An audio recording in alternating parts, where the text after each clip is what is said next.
back to the Deborah F. Stanley Arena. I am Kelly C. I am one of the analysts alongside of working Sherwood and our host, Michelle Smith. It is going to be quite the game here. And how am I doing? Just keep going. Keep taking it. On the graphics, Oswego State Lakers versus Potsdam Bears, which is incorrect. Aurora, do Oh, hi guys. Mic check, mic check, mic check. Can I start singing Taylor Swift? How about I start singing Taylor Swift to you? Karaoke! No, I'm not gonna.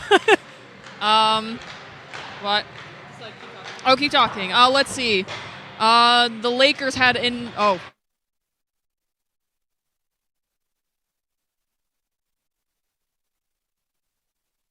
Smith, this is going to be fun. Alright, awesome.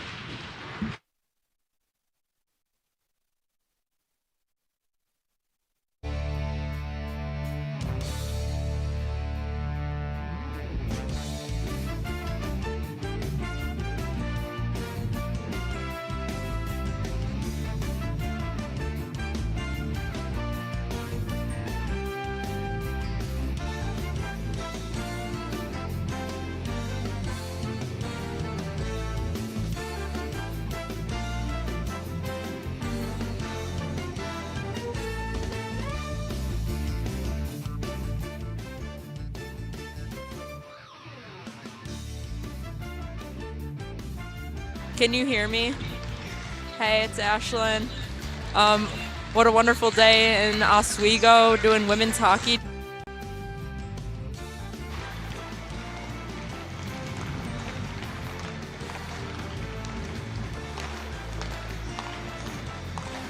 Right now.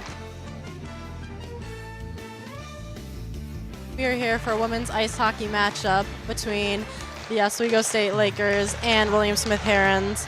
I'm beside Ashlyn.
It's on. This is Emily Mike on the sideline. Let's talk about streaks.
SUNY Lee, and Hillary Knight.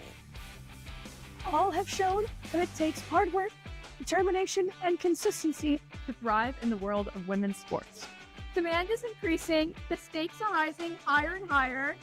And it's no easy climb. But these women have paved the way and showed that changing the game is possible. Growing up, I played on an all-boys team. As a girl, I was not a boys' girl. Like, I did not really hang out with them. I hung out with the parents much more than I did my teammates. But we still had that respect for each other, and we were able to meet each other and realize that we were teammates, even though we got dressed in different locker rooms and had completely different lives outside of the rink. When you think about it, that's what the game's all about. It's about overcoming. It's about breaking barriers. It's about making history. It's not because you have something to prove. It's about what you're leaving behind. And the legacy you create. Our teammates were really loyal to each other. We always stick up for each other. Like, I'll never forget my first day of classes when I found out I had a class with some of my teammates. They just came over to me and sat down next to me. I didn't even know their names yet at that point, they didn't know anything about me either. But ever since that day, they always sat next to me in class, and no matter where you go, if you see them, you're going to say hi to them. You're going to always support each other in any situation, and I think it's just an amazing culture to be in. All of us just love being here, and we love showing up every day, and so this makes it that much easier to love it. Yeah, it's meant a lot to me the last 3 years. I've learned a lot, and through all the feelings, like, we all go through it together, so we really just understand each other on another level. This year, like, starting off with such a small leadership group, like, it really made us as like a few upperclassmen step up and really teach them like how our culture works. And also we've been able to kind of change our culture a little bit this year, just with how many people we lost last year. But obviously we took a lot of what we learned from them, but we were able to kind of make it our own this year. And obviously, like, the season hasn't gone completely smoothly, but I think this year especially, like, all of them learned so much, and I'm honestly just really proud of like the group we have this year. From the sidelines to center ice, it's all women. Today we're bringing you the All Women's podcast. For the third year in a row, women will be taking over the studio, while the women's ice hockey team will be taking over the ice. Once again, changing the game and paving the way for women everywhere. Live right now, it's the All Women's broadcast.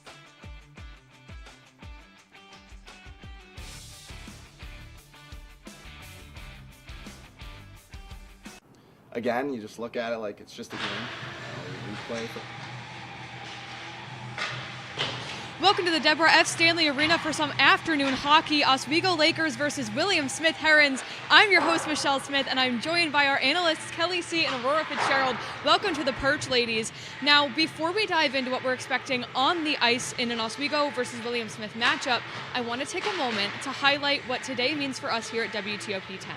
So today is the third annual all-women's broadcast, meaning that everybody making this broadcast possible, both behind the scenes and in front of the camera, are women in sports media. They are amazing women. I'm so proud to be part of this crew. I want to thank Piper Kiernan, she was the co-producer of this show, and everyone else who has been working so hard to make this broadcast happen. Now, Kelly and Aurora, how are we feeling going into today's matchup? I am feeling absolutely stoked for today. It's going to be fun, and I'm so glad that I get to be here alongside you, Michelle, as well as you, Aurora. It's going to be so much fun to be on the perch with both of you for this game and then the next. It's going to be a fun day, and I'm really excited to see what happens today. Aurora? It is an absolute honor to be on the perch, seeing all these amazing games for the women's and men's hockey game. Michelle, Kelly, I cannot wait for what is to come tonight. This is my second time doing this. I'm a senior, ready to graduate, but it's refreshing to get to do this with a community of women and having this bond that can't be found anywhere else. Well, I'm so happy to be here with you guys. It's going to be an amazing day for us here, hockey. We have a back-to-back doubleheader broadcast, so tune in later. But we'll talk more about that in the post-game show. For now, this is the last regular season game for the Lakers, and this matchup is a decade in the making. Aurora, what can we expect to see this afternoon? So this afternoon, Oswego and William Smith, they've had some good go-arounds. Last semester, William Smith, they did beat us one time, but here's the thing. Oswego is very structured. They're very pace-driven and built through repetition. William Smith, they are known for their goaltending. They have a very strong rebound and defense. So both of these teams, they pose a really tough challenge for each other because they are so structured and layered in their defensive, offensive, and neutral zones when it comes to these games. So it'll be a nice challenge to see how they're going to go back and forth. Oswego has very smart line changes. They keep each zone pretty strong. Both goaltenders for each game are very, very strong. William Smith, on the other hand, being part of Hobart, the expectations are pretty high. They also have a very layered defensive zone. Oswego, they play layered hockey. Support is everywhere with very few isolated battles. And William Smith, they have a lot of experience in these kinds of pressured games in the past. They are very competitive. But I think this is going to be a really, really good matchup. There's going to be a lot of experience play here, and I'm really excited to see how this is going to go. This should be a fun one. Now, with history in mind between these two teams, let's go down to the sideline with Emily Mike for a deeper dive.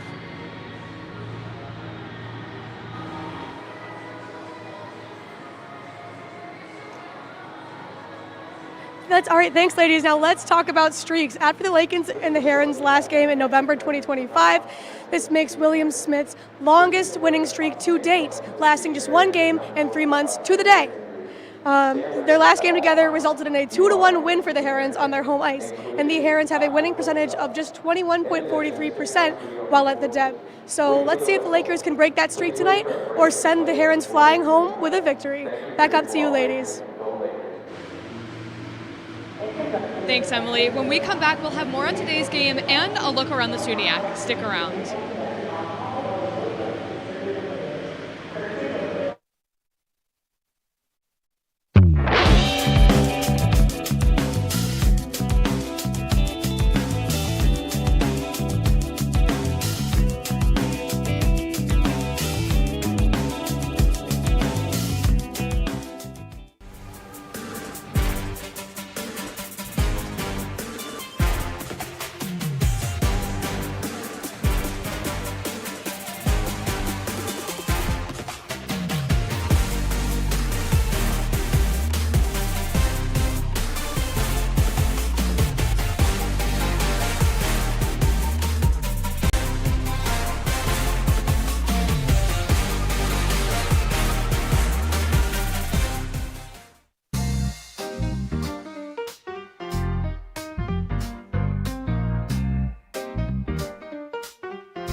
Welcome back to the DK experience.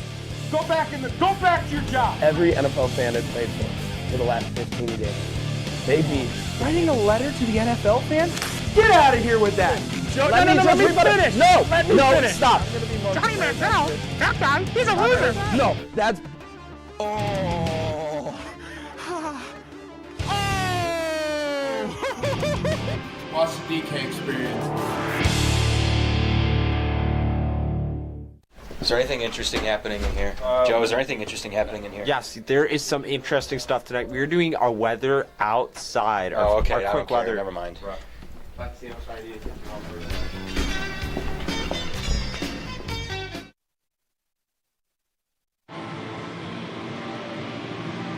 Welcome back to the Deb for women's hockey on the WTOP 10 All Women's broadcast. I'm your host, Michelle Smith, with Kelly C. and Aurora Fitzgerald.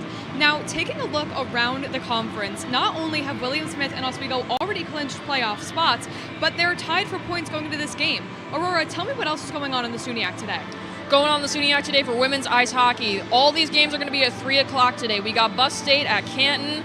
We have Morrisville at Plattsburgh and Cortland at Potsdam. I feel like all these games are going to be really good matchups to see. I agree, and I'm looking forward to see how those games go. We do have a few teams still waiting to see if they will clinch a playoff berth or not, and today is a huge deciding factor in that, as it is the last day of the regular season. So we will keep you updated in our intermission reports as to what goes on around the SUNY. Now, we do have a new segment here. It's called Hot and Cold. It's below freezing outside here in Oswego, but it's warming up in the Deb as we wait for puck drop. Let's dive into the hots and colds that may decide the result here for the Lakers and the Herons. Kelly, what will make or break the Lakers? So for these Lakers, they are super good at keeping the puck in the offensive end. Their faceoff percentage is a 56% win rate, but they have 865 shots all year. They need to keep that pressure. They need to keep that momentum. And they had 2 goals yesterday from power plays versus Buff State. it is going to be great for these Lakers to keep it in that offensive end. They're going to keep that momentum and keep that pushing forward. They're coming off a win of 5-2 against Buffalo State, so they need to keep that pressure and keep moving forward in order to stay in this game and stay confident. Now, on the other side, the defense needs to tighten up. Their save rate is 512 versus their opponents, which is 808. It is going to be tough for these Lakers, and if they let something slip, it's going to be hard to reel it back in and reel it back to where they need to be in order to win this game. Aurora, what about the Herons? Repeat that. It's hard to hear in here. Aurora, what about the Herons? The Herons, looking at the Herons, all right, so they've had a lot of goals. I feel like it's very, very tied when it comes to the standings right now. They're both very good teams. Even in the SUNY, we are just above them at 3. And no, sorry, the Herons are at 3 and we are at 4. Confidence is going to feed consistency. So with this game, the Herons aren't too bad right now. They got some good standings. Their efficiency is slightly higher this year compared to Oswego when coming to their stats. They're converting nearly 12% of their chances with an extra skater. Conversion is 11.7%. They've had about 60 opportunities. They've also had a lot of goals this semester and through the season compared to Oswego. All right, well, we've got a bird's eye view up here on the perch. We will keep an eye out for those hot and colds and update as we go throughout the intermission reports. But for now, let's go back down with Emily Mike for some women's hockey trivia. Thank you. Now I'm here with... Hi, I'm Monique Riccobelli, mom of number 13, freshman Lauren Riccobelli. And we're going to do some women's hockey trivia today. So my first question for you, what national team did Team USA women's ice hockey defeat to win Olympic gold just 2 days ago? Canada. That is correct, so that's perfect. Number 2, when did women's ice hockey become an official Olympic sport? 1975. 1992, okay. That's incorrect. Now, what university started the first women's college hockey team? Wisconsin. That would be Brown University. I'm sorry, that's incorrect. And what collegiate team has the most national championships in women's hockey? Wisconsin. That is correct. And my final question, what season did the Oswego women's hockey team have their most wins with 19 in the season? That would be last year. It's 2014-2015. Oh, boy. You did great. You were 2 for 5. That's great. Well, thank you so much. We're going to throw it back up to you guys. Thank you, Emily. We will be right back after these messages with more analysis to get you ready for this afternoon's game.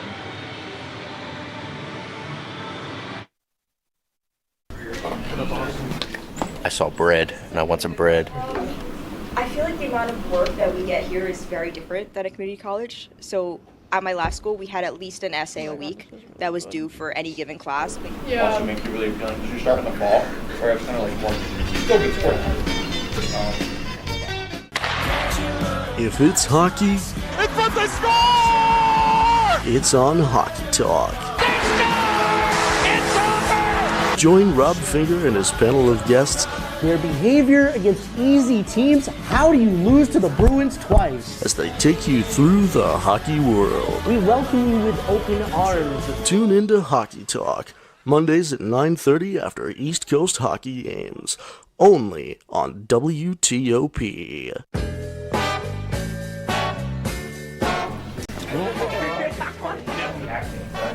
Oh boy!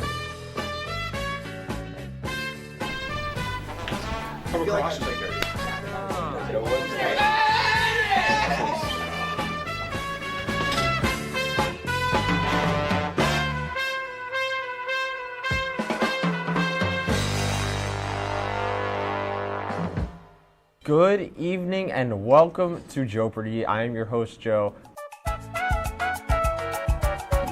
Hello, Simon. Joe is at this place. And I'm very concerned to see what Piper's answer is here. Sorry, it's a 98-page rule book. You guys are stumped still? Joe, I'm going to sound like a little snob here. It was not founded by Ray Kroc.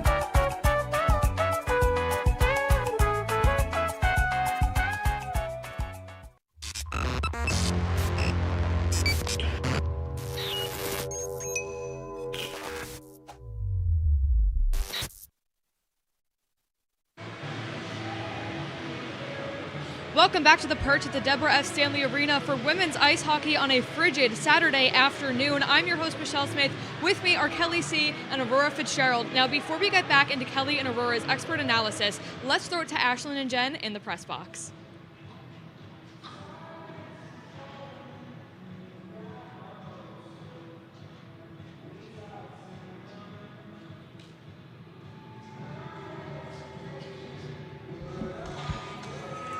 Welcome into the Steve Levy Press Box. My name is Ashlyn Fennick, and I am joined here with the lovely Jen Sally. Today is a great day for WTOP because it is the third annual all-women's broadcast. And Jen, how are we feeling about that today? I'm so excited, Ashlyn. This is my first time up in the press box doing color commentary, my bad. And I'm here with Ashlyn. It's going to be a good day. Now, Jen, coming into today's game, we have the William Smith Herons versus the Oswego State Lakers. And the first 5 minutes of the game is definitely going to be crucial for both teams. Now, something that I need to see in the first 5 minutes is a lot of energy coming from both sides of the ice today. Now, both of these teams need energy because now we have the Oswego State Lakers fourth in the SUNY and William Smith being third in the SUNY. This will be a close race for these two teams today. Now, for my second thing for the first 5 minutes on the ice, I need to see shots on goals for both of these teams. Being so close in the standings, I need to see shots right out of the gate for both of these teams. Jen, what are you going to need to see in these first 5 minutes?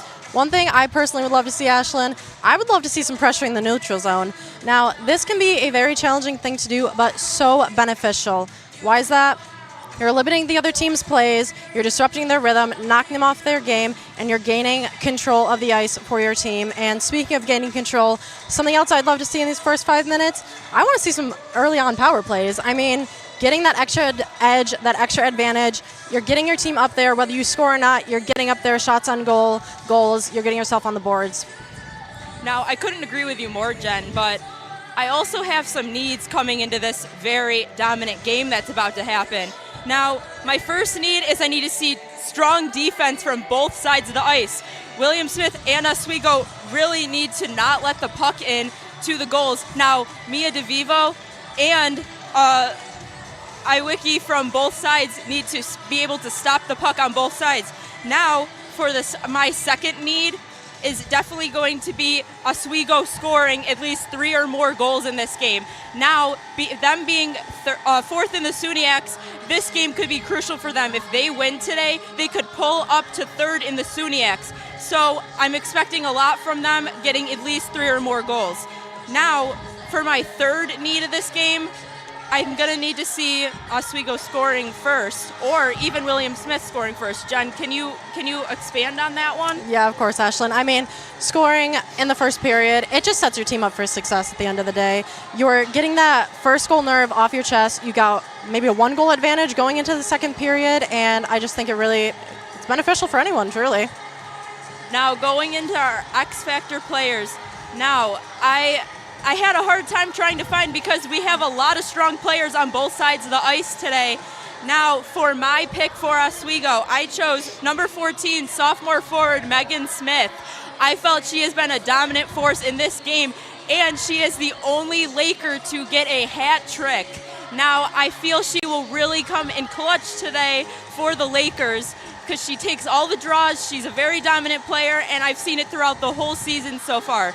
Jen, what about your Laker? So for me, Ashlyn, I went with freshman and forward Alex O'Brien. Alex scored the first goal of the game last night and her first goal of the season right here at the Deb against Buffalo State last night. She has played in all 24 games so far this season. She's back out there tonight. And, I mean, what a way to start off the weekend. Oswego's already clinched a playoff spot, but these games still matter. It's the last few games in the regular season, and going out there, scoring her first goal of the season last night, you're setting your team up for success. You're setting yourself up for success. She brought a lot of heat, a lot of energy last night. I'm expecting nothing less, if not more, from her. Couldn't agree with you more, Jen. Now going over to the other side to William Smith, I chose number 19, sophomore forward Bella Hacker. Now, she is the lead scorer for her team with 7 goals and 6 assists. Now, I feel like she will be a dominant player for her team today. because she is the lead scorer. So I'm expecting a goal from her at least today to get William Smith on the board today. Now, Jen, what about your William Smith player? So I went with freshman and forward number 15, Finley Crosby. She is right behind Bella Hacker in points for this season. She has 6 goals, 6 assists, and we've seen a little bit of a pattern for her this season so far. She has generated 1 point every couple of games periodically throughout the season, and she did not score or get any points last night, so I'm expecting her to get at least 1 point here tonight. Now that we have set our X Factor players and our needs for the game, we will be talking more about the rest of the game coming up, but for now we will be tossing, and we will be seeing you after this break. Scared of Joe with a bat. Okay. Okay. Let me show you, because your team is a failure. You don't know how to score, right? Yeah. Ready? Yeah. Just like that. That's actually. Let me show you the Bronx Bomber way of doing it. Ready? Ready? I swear to God. Oh my Everyone. God. All right, put the bat down. All right. This number's like. Sorry, Joe. You're right. Sorry.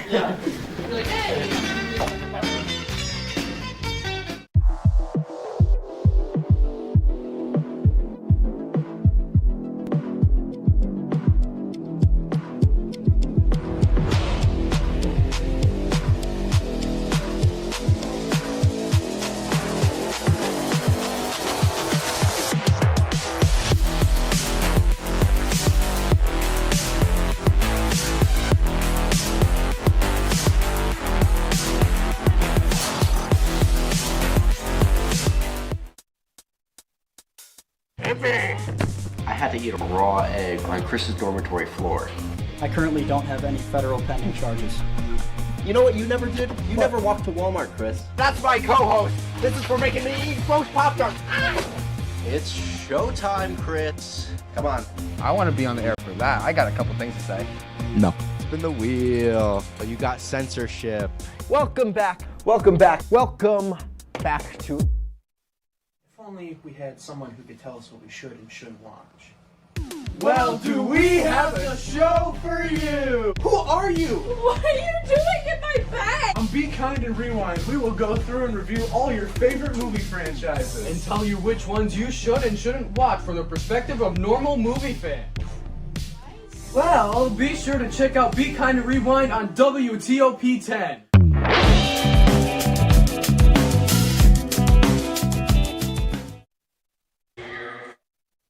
We're at Stanley Arena for women's ice hockey on WTOP 10. For the last time this pregame show, I'm your host, Michelle Smith, with Kelly C. and Aurora Fitzgerald. We already have our hots and colds, but let's talk about power plays and penalties. Aurora, take us through these teams' power play stats this season. So taking a look at the power plays, so Oswego has had 8 goals off of power plays, 74 opportunities, 10.8%.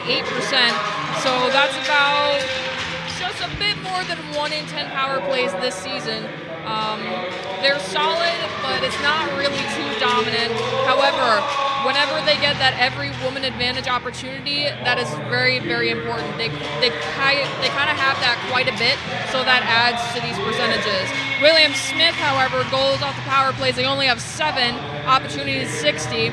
The percentage with the conversions I mentioned before is around 12%, sitting at 11.7%. Their efficiency is, again, a little, just a tad bit higher than Oswego, which could affect things just a little bit depending on the confidence and the momentum during the game. Yeah, even when they get that chance, having an extra skater taking away the goalie, that also adds to their percentages. Kelly, how about penalties? Penalties, both of these teams are pretty similar in power and penalties. The Oswego Lakers having 73, William Smith having 69. It is going to be average about to 3 a game for both of these teams, but the difference is in the minutes. Oswego Lakers have 6.2 minutes per game, while the Herons have 5.8. It's a tight game between these two for penalties, and I think we're going to see that show a little bit today because both these teams are aggressive, but they both know how to induce those penalties. So I think it's going to be close with penalties today. I think we're going to have to keep an eye on that. Well, we'll have to wait and see. Until then, obviously we know that a team is made up of so many moving parts. You have coaches, equipment managers, players on the ice. The Lakers and the Herons have had their ups and downs this season. Let's take a look at players who stepped up during the season to make Oh, we're actually tossing over to the national anthems. We don't want to interrupt those.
What a matchup we're about to have for the Oswego State Lakers and the William Smith Herons.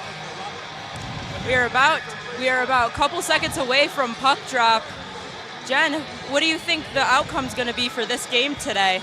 Personally, Ashlyn, I am expecting a very tight game today. I feel like it's going to be low scoring because the last time we saw these two teams match up, it was a 1-2 game, very close throughout. So I'm expecting, honestly, the same thing today, especially because these two teams are so close in the SUNY X standings. I couldn't agree with you more, but here comes this puck drop. Here we go. And the Herons win the puck drop, coming around to center, and it's dumped down to the Oswego side, right near Mia DeVivo. And we're right around the net. Coming around, we're fighting near the half boards. Cuntliff's trying to get it. Now we're back to the captain, passing up to Lons near the red line, trying to find someone, but it's going right back. Cuntliff's fighting for it with a Heron. The Heron's trying to dump it away, but a Laker picks it up. Heron's trying to get the puck out. Coley flicks it up, trying to get something started. Pinty's got it. Shot, and a great save by Wiki. That was a beautiful save, Ashlyn. Now, Iwicki has been starting in goal for a majority of the games so far this season, so it was really no surprise to me when I saw her on the lineup for tonight. Yes, me too. She had some of the greatest stats I've seen from William Smith. But here we go. The draw is won by Oswego. Coming down, Rico Belli. She got the hard hat yesterday for the game. And now Pinty's got it back to Rico Belli. Rico Belli with a shot and off the pads. And William Smith gets the puck, trying to flicks it up. And a great grab from a William Smith. Coming down, trying to get something started. Past the red line and getting it dumped down. Rico Belli's getting something right near Mia DeVivo. Flicks it around the half wall. And now a quick break for Megan Smith. A shot, nothing. Hits the half wall. Trying to dump it around the board, trying to find a Laker. Trying to set something up. Dory couldn't find anyone. And a hit for a William Smith player and a shot, nothing. William Smith's trying to find someone. And it's dumped back down into the Lakers zone. Tilly Pethrick shooting it up to Vaccaro. Vaccaro's looking for someone, trying to find Parenti, but goes right off her stick back into the William Smith zone. McCormick trying to find someone. Goes right to Kennedy, but William Smith trying to find something, but not connecting to any of their sticks currently. Van Dam flicks it off and jumps it down. Back to William Smith. William Smith trying to get something started, but doesn't look like they can get anything going. Sierens has it, passes off to Van Dam. Van Dam bumps it down. And there's a fight for the puck down in the William Smith zone. Sierens got it again for the Lakers, and Sierens goes down. The Lakers still have possession. Still in the William Smith zone. William Smith has the puck, but grabbed by Captain on the Lakers. William Smith's got it going down past the blue line in the Lakers zone. DeVille ready, shot, and nothing. Iverson's trying to pick it off. Iverson's trying to look for someone. And we're having a bit of a scrum near the Laker bench.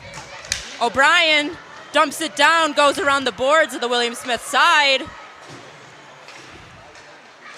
And Lons has it. Cuntliff trying to get it from someone. Lons was in there as well. Now William Smith's got the puck, skating down past the blue line, shot up. Now Pinty's got it for the Lakers. Looking for someone right to Majeski. And passes it quickly off to Cuntliff. Majeski's got it, passes it to a William Smith player. And now Coley's trying to get it. Back to the left dot of the William Smith zone. William Smith's got to try to get something going. Almost hit the ref over there in the corner. Behind Mia DeVivo, it goes to Majeski. Picked off by a William Smith player. Lakers trying to get recouped. Pass to Majeski, couldn't find her exactly, but she still got it. Flicks it down. Iwicki stops it. Coming back around for Twombly. And a pass down while the William Smith Herons get fresh legs on the ice. And there's a whistle blown. First whistle in a while, Ashlyn, and now we are exactly 15:30, and first 5 minutes of the game looking at what we wanted to see again. We have seen a lot of energy so far. Yes, John, I completely agree with you. I like the energy I'm seeing, and yes, first whistle of the game. I'm really liking this energy, and I hope it continues throughout the game. And we're back to the Lakers. Hits off a stick of a William Smith player. Trying to clear it back down, but it is stopped by Ricabelli. Ricabelli at the red line. Passes it up to Smith, who is my X Factor player. Hopefully she gets a goal for me today. And a couple of choppy sticks down at the William Smith area. Dumping it around the boards. It's grabbed by Megan Smith. Toss up to Pethrick. Ooh, right in front of the goal for William Smith. And a great save. Pethrick's got it again, a shot. It was stopped by a couple people, couldn't get in there. Ricabelli's got it again, passes it to Cooley. Cooley's getting it back up, and a shot, nothing. Ricobelli flicked it up, couldn't find anybody. Shot, nothing. Trying to get something going in there. Iwicki's down, trying to get back up. Dumped it around the boards. Getting some fresh legs on the ice for the Lakers. Jaciel's got it, a shot, deflected off the pads, and a goal!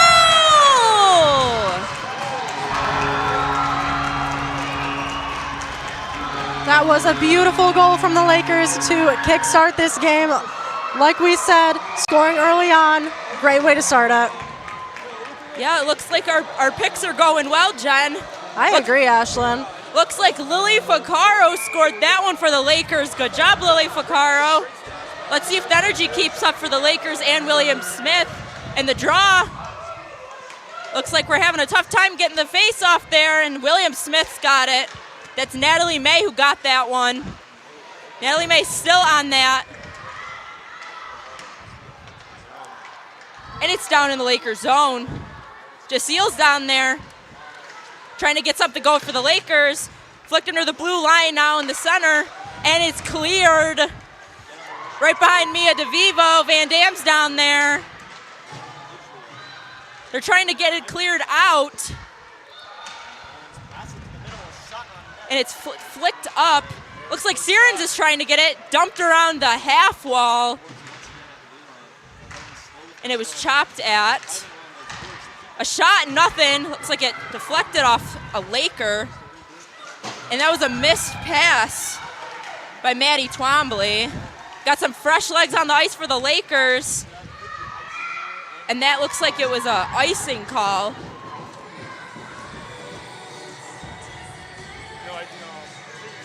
I feel like we've seen a little bit of a shift, Ashlyn. I feel like after that first goal, we've seen both teams pick up the speed and energy a little bit so far, and I hope we see that same energy going throughout the rest of the game. Yes, this is looking great so far. Great offense and defense from both sides of the ice today so far. Looks like Sirens grabbed it, trying to pass it in front, but no Laker was there. And the Lakers got it again, past the blue line, coming near the left dot, up on top. Lakers trying to set something up for shot and a goal! Wow, that was back-to-back goals for the Lakers. This is exactly what I wanted to see. We are almost at my 3 or more goal mark that I was liking to see. And this goal was made by number 7, Coley. This is exactly what we wanted to see today, Ashlyn. Not only a high number of shots on goal early on, but also scoring early on as well. Yes. And the face-off won by the Herons. Trying to get a clear down, but ends up with a Laker. O'Brien's trying to get it, and it goes right down to the Herons' side. Looks like Sirens is trying to pick it off. Right to Lons, but got picked off by William Smith. Majeski's got it. She was one of our scorers from yesterday. And a quick break for the Herons, and a shot and a goal! That was goal by number 8, Rowan Kennedy. Wow, goal after goal after goal. I am loving this so far, Ashlyn. And maybe we were wrong. Maybe it won't be a tight game. Maybe we'll have a very high-scoring game here today. I know. My original prediction was 2-1, and we are still in the first period with a 2-1 score currently, and we still have 12-13 left in the first period. So I'm excited to see the rest of this game, Jen. This is a high-intensity game so far, and I'm really enjoying this so far. I am too, Ashlyn. This is exactly how both these teams want to be ending their regular season, heading into the playoffs. Now, this is an important game for the Lakers, especially. This is the last season game for our Lakers, and if they win this, they could bump up to the 3rd spot in the SUNYX, making them with 18 points and the Herons with 16. So this is honestly one of the most important games of this season so far. And we're having a little bit of a scum over near the half wall, trying to get that puck. We're still trying to get that puck down there, and ends up with Cuntliff. Passing near center ice, and the Herons try to clear it. And the Herons trying to get a fast break. It's a one-on-one, a shot, and a great save for Mia DeVivo, and it's frozen. That was a wonderful save from DeVivo. We've seen a lot of offensive play here for the Lakers, so now we're finally moving into the defensive zone a little bit, and I am really excited to see Mia DeVivo's action moving forward. Yes, now both of these goalies we have in between the pipes today have very close stats. Now, Mia Iwicki is a junior, has one more year ahead of our sophomore Mia DeVivo, but their save percentages are only differ by like 0.010 of each other. So honestly, I can't wait to see their save percentages today because they're very close at the moment. But the Herons trying to clear it out from their own zone. And it looks like Smith tried to get a shot, but got a little unsteady there. Herons trying to get something, going around near Mia DeVivo, trying to find a teammate, and it ends up with another Heron, but a push by Megan Smith. Megan Smith trying to get it out. Herons are setting it up at the top, trying to find someone, and a missed opportunity for the Herons. A shot, and a great save by Mia DeVivo. Looks like we're getting some new fresh legs from both benches. And we're going back to that second goal that the Lakers scored, that was Alex O'Brien with the assist, and she was my X Factor player for today. We love to see our X Factor players working out there today. Lakers trying to go around Mia DeVivo. Shot up the right side from Power. And a shot up. Oh, and we're going behind Iwicki for the Herons, trying to find their teammates. Going past the center line, and a slam on the boards for Cunliffe. William Smith's trying to set up on top, trying to find teammates, and a shot and a block by Tilly Pethrick down there, using her body to block that one. And around the half wall, getting a bit of a scum down there. And a shot and nothing.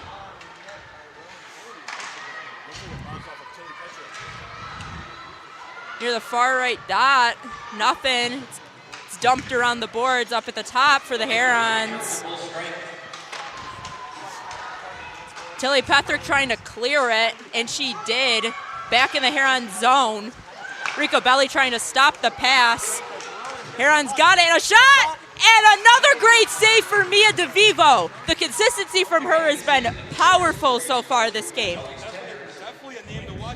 We have seen so many close goals so far today, Ashlyn, for both teams. Both goalies are holding up so well, and I'm honestly not shocked with their save percentages this season so far. Yeah, they're both holding up very strong for this game. This is exactly what both teams needed to do today, especially for this last season game for the Lakers, and especially with how close their standings are in the SUNYACs. This is exactly what I needed to see from both of these teams today.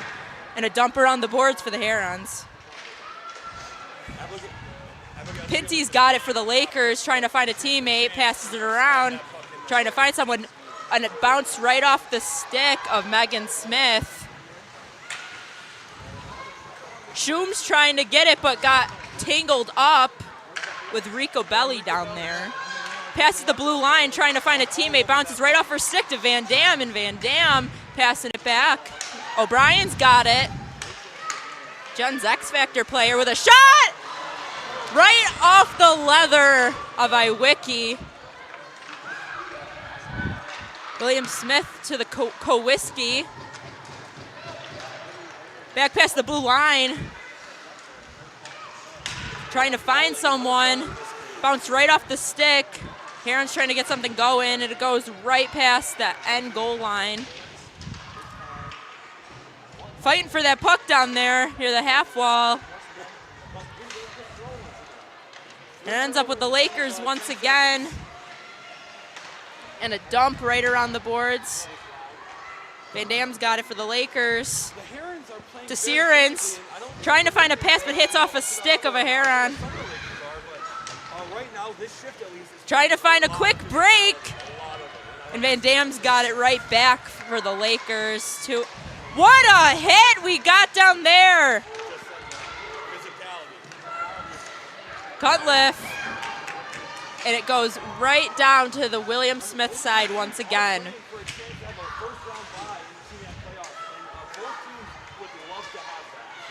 Back up to William Smith. We're in the neutral zone. Going back to the Lakers side near the right dot. Trying to get that puck out. Got a lot of aggressive defense going. Dejewski tried something. Trying to get that puck out. William Smith ends up getting that one. And a missed opportunity and a shot! And a little scuffle down there. Wow, that one kind of scared me for a second, Jen. I thought that one was about to go in with the amount of players I saw down there. I did too, Ashlyn. I thought we were about to have another tied-up game. Woo. It's back with William Smith, trying to find something, and a shot, and it went right to Tilly Pethrick. Right to Cutcliffe, and a pass to Lozick. Back to Pethrick, and a chop, flying puck, and a pass to Lons. Went right back to William Smith, going back into the neutral zone. Going back right to the Laker zone behind DeVivo. We're back in the neutral zone, going back to William Smith's area. Oh, and we were looking for something around those pipes down there, but she couldn't find anything. Iwicki was just creeping around the pipes down there. And a nice pass across the ice. Nice long passes for both teams so far. And a skate down for the Lakers to Pinty. Right backward to Coley. Lakers in the neutral zone. And a dump down for the Lakers. William Smith's been trying to look for teammates, but it's getting picked off by the Lakers. And a nice pass up by Smith. Looks like it bounced right off of a Laker. Looks like the hand of Rico Belli. I'm looking to see another goal soon from one of these teams. We're about 4:30 in this period. But I'm loving what I'm seeing so far, Jen. How are you feeling about this first period so far? I'm also loving what I'm seeing, Ashlyn. Like I said, I feel like after the Lakers got that first goal, we saw a whole shift on that ice. Both teams' energy just went through the roof. We're seeing a lot of fast play right now, lots of passing, lots of shots on goal, and I'm loving it. Yeah, it looks like we just got an icing call from the ref. We've also had a lot of long plays so far, Ashlyn, which I'm loving that as well. We are seeing a lot of action down on the ice right now. Yeah, I'm loving this back and forth action. I like not hearing a lot of the whistle because I'm liking the play that I'm seeing going on up here. I 100% agree, Ashlyn. Yeah. It's like we're about going for the draw. We got Iverson going for the draw, our wonderful senior. And Diglio. And it looks like Iverson won the draw for us today. It's going around the half boards. And Iverson's got it, trying to get it out. And it went to Sierens, looking for Iverson, and a shot in off the pads. Going down for the Herons, past the blue line into the neutral zone, past the Lakers, and it's dumped down the half wall. Behind me, a DeVivo. Herons trying to get something started. Lots of tripping going on down there in that left corner. And we got a blow of the whistle.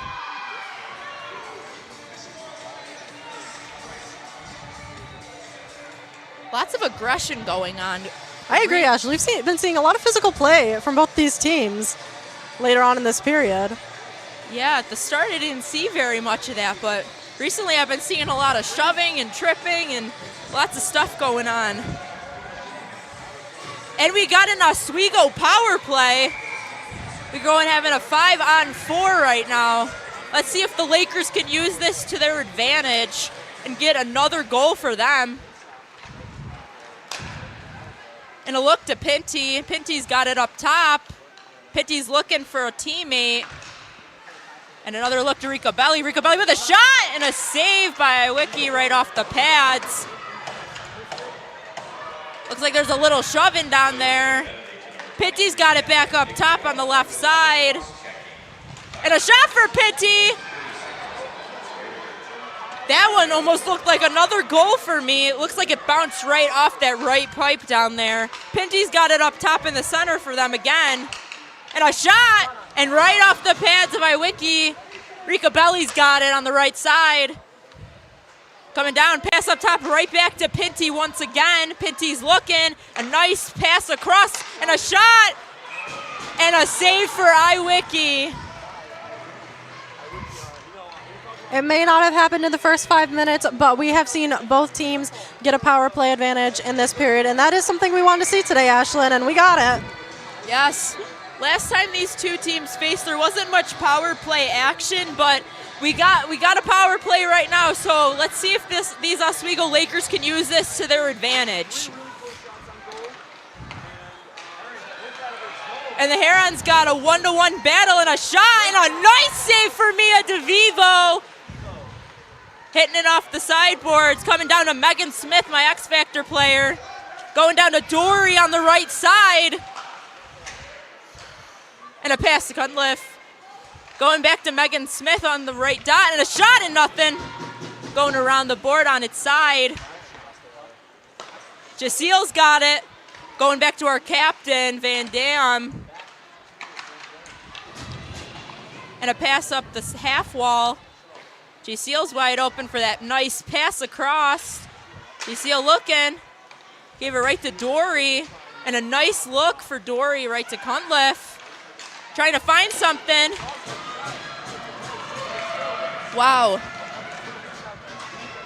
That was some nice defensive work by the Herons down there. And a shot and a block.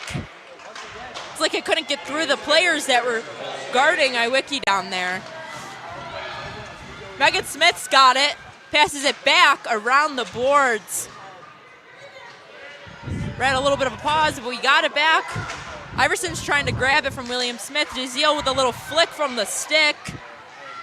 Dory's got it back for the Lakers. William Smith trying to get a break. William Smith looking with a pass. And a beautiful save by Mia DeVivo. Consistency by her so far. Great saves. Very good job. Very good job. What a save from her indeed, Ashlyn. She currently has a .941 save percentage, and I mean, we can see why. Mia DeVivo has especially showed that in this game so far today. The consistency of her saves have been incredible. Same with Iwicki on her side. She has been consistently, she was just diving over there on the other side. She has been amazing, as well as DeVivo for the Lakers. But we got a dump down to the William Smith side, and it looks like it was an icing call. As we see both teams heading back into the face-off circle, these teams are very close in their face-off win percentages. Oswego stands at 56.6% and the William Smith Herons at 48.2%. Very close here. Yeah, and a quick shot for William Smith, but just left of that pipe. And right around, couldn't find anybody, and a chip off the stick of William Smith.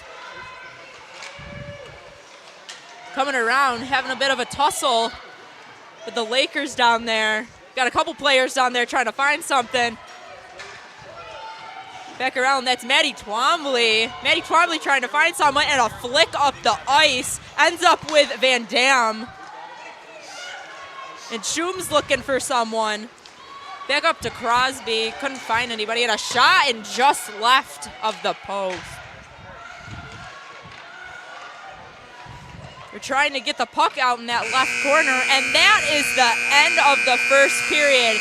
At the end of this first period, it is 2 Lakers to 1 Herons. Now, I'm kind of speechless. This first period has been incredible. Like, I feel like our expectations have been almost met, John. Like, my needs, your needs, our X Factor players have been working very well so far, and I can't wait to see how this next period is going to be working for both teams. Me too, Ashlyn. We see the Lakers leading in shots on goal right now at 21. The Herons at 8. We've seen so much action down on this ice right now, and I am really looking forward to seeing what both teams will come out of the locker room with going into the second and third. Yeah, I honestly, this consistency from both sides is honestly mind-blowing. Mia DeVivo and Mia Lewicki, like, it just blows my mind how incredible both teams have been. But we will be back to you right after this short break on WTOP.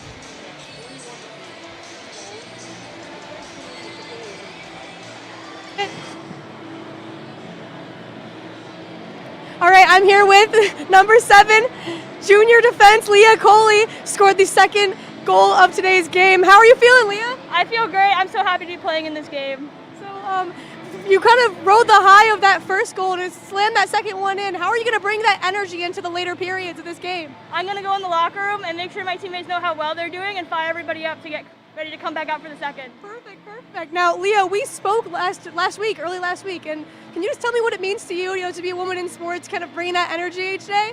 Yeah, I love being a part of this women's hockey program. I love showing all our young fans out here that they can be college athletes if they just keep working hard. Perfect. And the score right now is currently 2-1, and it's the opposite of your last game played with William Smith. You guys are up. What's making today different? I think our energy, we came off a big win yesterday, and we've just continued rolling. We know how much this means to our program. That's, excellent. This is Leah Coley. I'm Emily Mike. Don't go anywhere. You're watching the All Women's broadcast on WTOP 10. We'll see you in a bit.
If you like action, romance, if you're watching this, and highbrow humor, surface is this. Floor. Minch did not legitimately put his head in the toilet. there's only one place to turn. No! Tune in to new episodes of Oh boy! only on WTOP. So you're probably wondering why the top producer of WTOP's new hit, Oswego Liza, is currently juggling a taco ball right now. That's just because I don't just know ball, but I can play it too.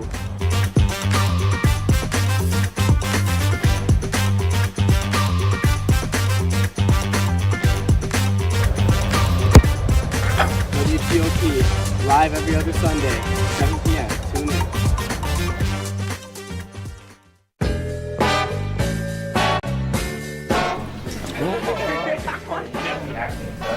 Oh boy!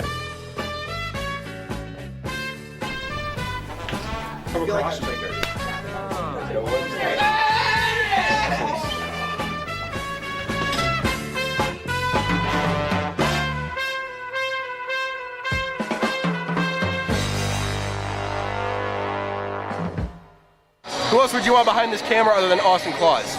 Nope. Oh, nobody. What's happening? No, I want nobody calling this game but Kane Gerard. And Paulie Beatty. And also Kenny Gerard again.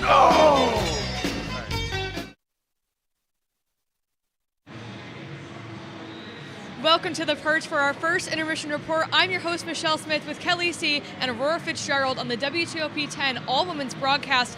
Aurora, Kelly, 2 goals just minutes apart to kickstart this game. Kelly, take me through that first Oswego goal from Oswego's Liliana Ficaro. Absolutely.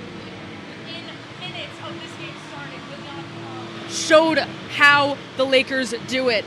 She instantly ripped one to the back of the goal, and it was absolutely beautiful. It was assisted by number 24, Shay J. Seal, and it was absolutely a masterclass of how the Lakers prove that they're one of the best teams on offense. Take a look here. There is a beautiful opportunity. She gets right around that goalie, and it's just absolutely stunning in the crease. Now, Aurora, how about that Leah Coley goal less than 2 minutes later? Less than 2 minutes later, look, that goal was flawless. I love seeing that. And Leah Coley is actually my in-focus player that I'm focusing on for this game. And so she's a very key offensive contributor. Now, instead of 4 goals this season, she now has 5. Congratulations for her. She also has 6 assists. She has clear growing confidence in setting up scores with her teammates, which really expands her role. Her presence on the score sheet indicates that she becomes more impactful on both ends of the ice. That goal, there was thunderous energy within the crowd, within the stands. And then even though William Smith scored just a few seconds later, it kind of felt like a revenge goal at that point. Yeah, definitely, Aurora. Like Aurora mentioned, they did follow up. That was Rowan Kennedy for William Smith, unassisted just seconds after that second Oswego goal. So definitely revenge, a little bit of fire. Someone lit that spark under William Smith's bench there. It got them going. So now let's take a little bit of a look at goaltending. Mia DeVivo is a machine for the Lakers team, but with so few shots on goal by the Herons, a 21-8 difference shots, 21 for Oswego, 8 for the Herons. We haven't really gotten to see DeVivo shine yet. Mia Iwicki, on the other hand, is getting pelted. I just called you Mia Iwicki, but your name is Kelly. Kelly, Mia Iwicki is getting pelted with shots from the home team. Can you talk to me about Iwicki? Absolutely. Iwicki has been getting pelted, like you just said, but she is doing phenomenal. She's only let in 2 shots, which out of 21 is a pretty good statistic. And it's been a very, very tight game between these two teams. They are both showing how competitive they are and how rough they are on offense. They're both showing that, and it's showing that they also can put up a fight on defense. Iwicki has had 21 shots towards her, and it has been truly crucial to her to keep her reflexes tight and keep her stick where it needs to be. She has shown that she belongs in goal and belongs between the pipes, and she is truly showing what it means to be a SUNYAC goalie.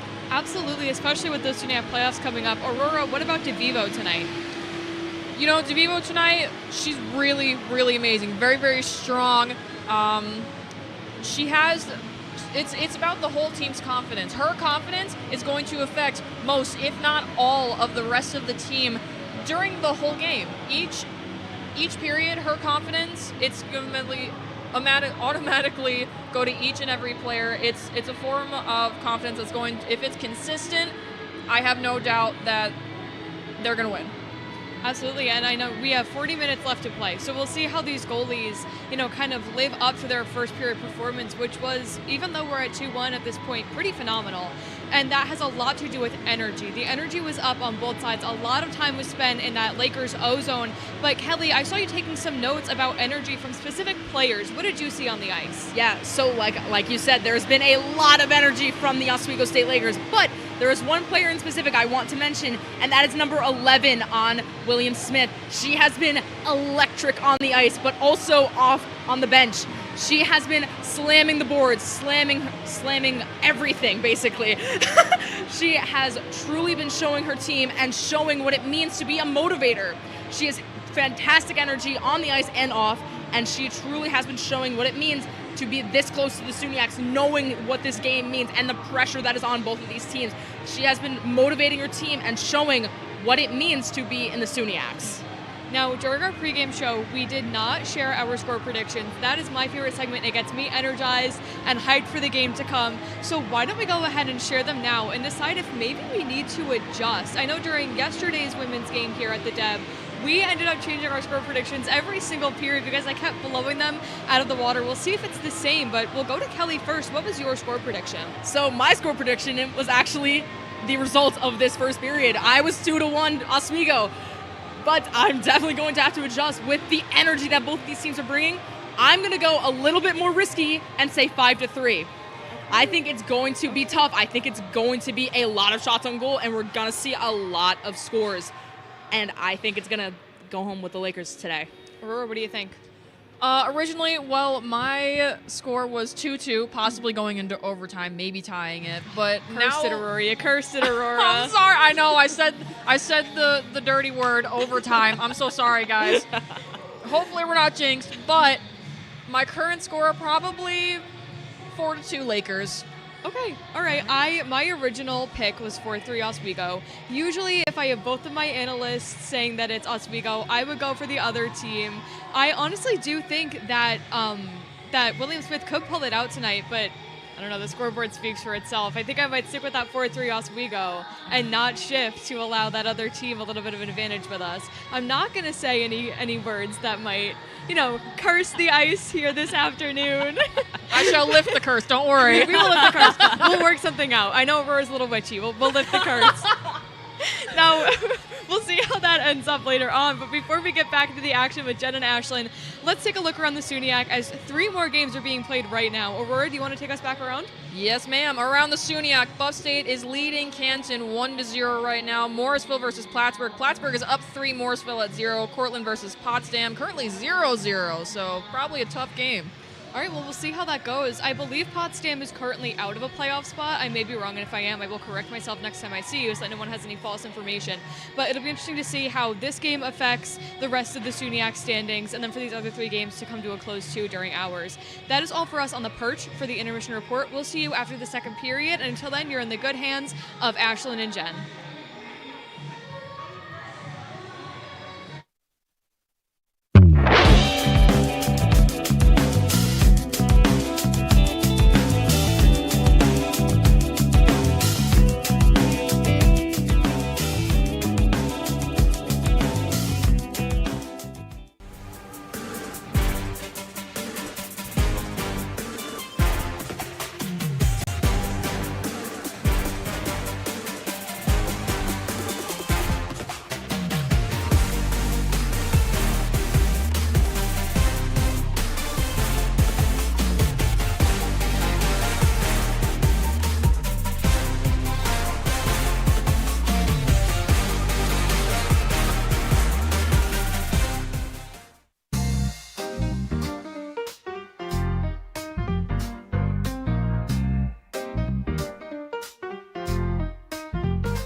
Welcome back to the DK experience. Go back to your job. Every NFL fan has played for the last 15 games. Maybe. Writing a letter to the NFL fans? Get out of here with that. Let me finish. Let me finish. Stop. Johnny Manziel, that guy, he's a loser. No, that's.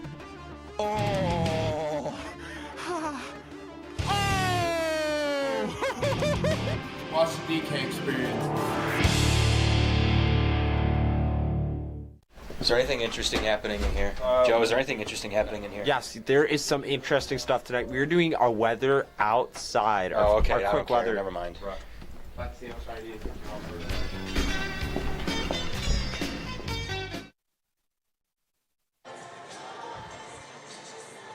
Welcome back to Oswego Hockey. And my name is Ashlyn Fennick, and I'm here with Jen Sally. And what a great first period. I mean, 2-1 for the Lakers in the lead. Jen, this has been a great first period. I mean, perfect on both sides. This is exactly what we've been wanting to see today. I agree, Ashlyn. And as I mentioned earlier on, I feel like this is exactly what both teams wanted to do tonight, what both teams wanted to come into the Deb tonight, generating for their teams, because, I mean, both of them have clinched a playoff spot already. But as we stated, it's still a crucial game. affects who they play. Yeah, on both sides, I feel both goaltenders have really shown their defensive stuff so far. I mean, save after save from both sides, William Smith and Oswego. I mean, their save percentages are definitely bumping up after today's game. I mean, incredible from DeVivo and Iwicki. I mean, and especially all the other teammates on the ice, they're especially helping out the goalies by showing their defensive stuff as well. I mean, incredible stuff from both teams. I agree, Ashlyn. And last night, I mean, the Lakers were here home at the Deb against Buffalo State, who is still fighting for their playoff spot today. And we saw the Herons away last night at Canton, where they did fall short. Yeah, I mean, the William Smith game definitely surprised me with that loss for them. I mean, Canton secured their spot yesterday, and now they're especially now in the SUNYX, but we just had the face-off here for our game currently. Lons has got it for the Lakers. We're fighting for it near the left dot. Right behind Iwicki. William Smith's got the puck. It almost went past, just hit off the stick of Jay Seal, going around the pipes. William Smith right on their tail, but now William Smith receives the puck back. Going back on their side, trying to get something going. Lakers putting pressure on William Smith. Back down to William Smith's side after it was just chipped down. Cunliffe trying to put pressure. Trying to get something started. William Smith is trying to look for their teammates. Just bumps off the stick. Going past the center line, going past the blue line. Almost hit the ref down there. And we're going behind Mia DeVivo and a great look up, but just hits off the stick of Rico Belli back to the William Smith Herons and just chips off the stick. And now back down to the Lakers' end. Both teams fighting in a shot, and a save for DeVivo once again. Now Great stuff for DeVivo. Jen, what do you got to add to that? What I'm seeing is William Smith has really slowed down their game, Ashlyn, and I wonder if this was something they discussed in the locker room, coming out here and trying to slow the Lakers down. Yeah, William Smith's coming out here with power, intensity, dominance. I don't know if they're going to try to take the lead or what, but the power from them coming out in this second period is just exactly what we needed to see, Jen. And a flick right off the glass. We're back down right in front of DeVivo near that left dot. Coming back with my X-Factor player, Megan Smith, looking for a teammate, trying to get something started. Lots of green, lots of William Smith green. Found a teammate, coming back down to Power. Power flicks it around the half wall. And ends up, almost got a hit for William Smith. And a nice pass, but ends up with Power.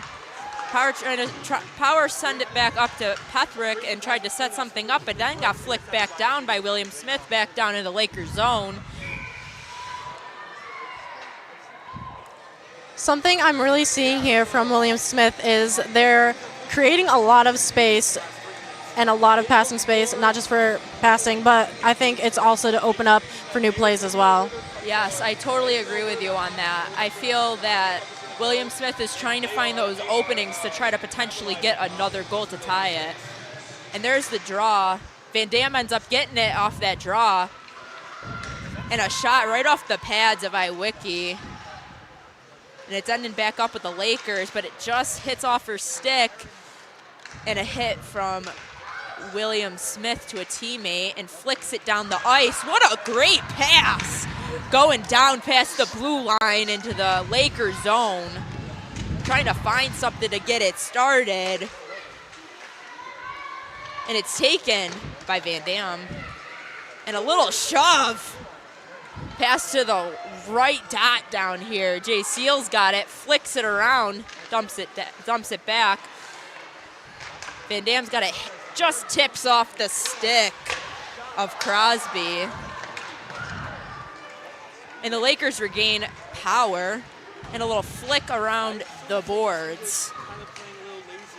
Dory's trying to get something going for the Lakers. Siren's trying to pick it off. And Iverson's trying to get that puck for the Lakers, and it ends up with William Smith, and an almost clear, but hits off the stick of Pinty. Lots of shoving going on down there once again in this second period. And it's frozen by Iwicki down there.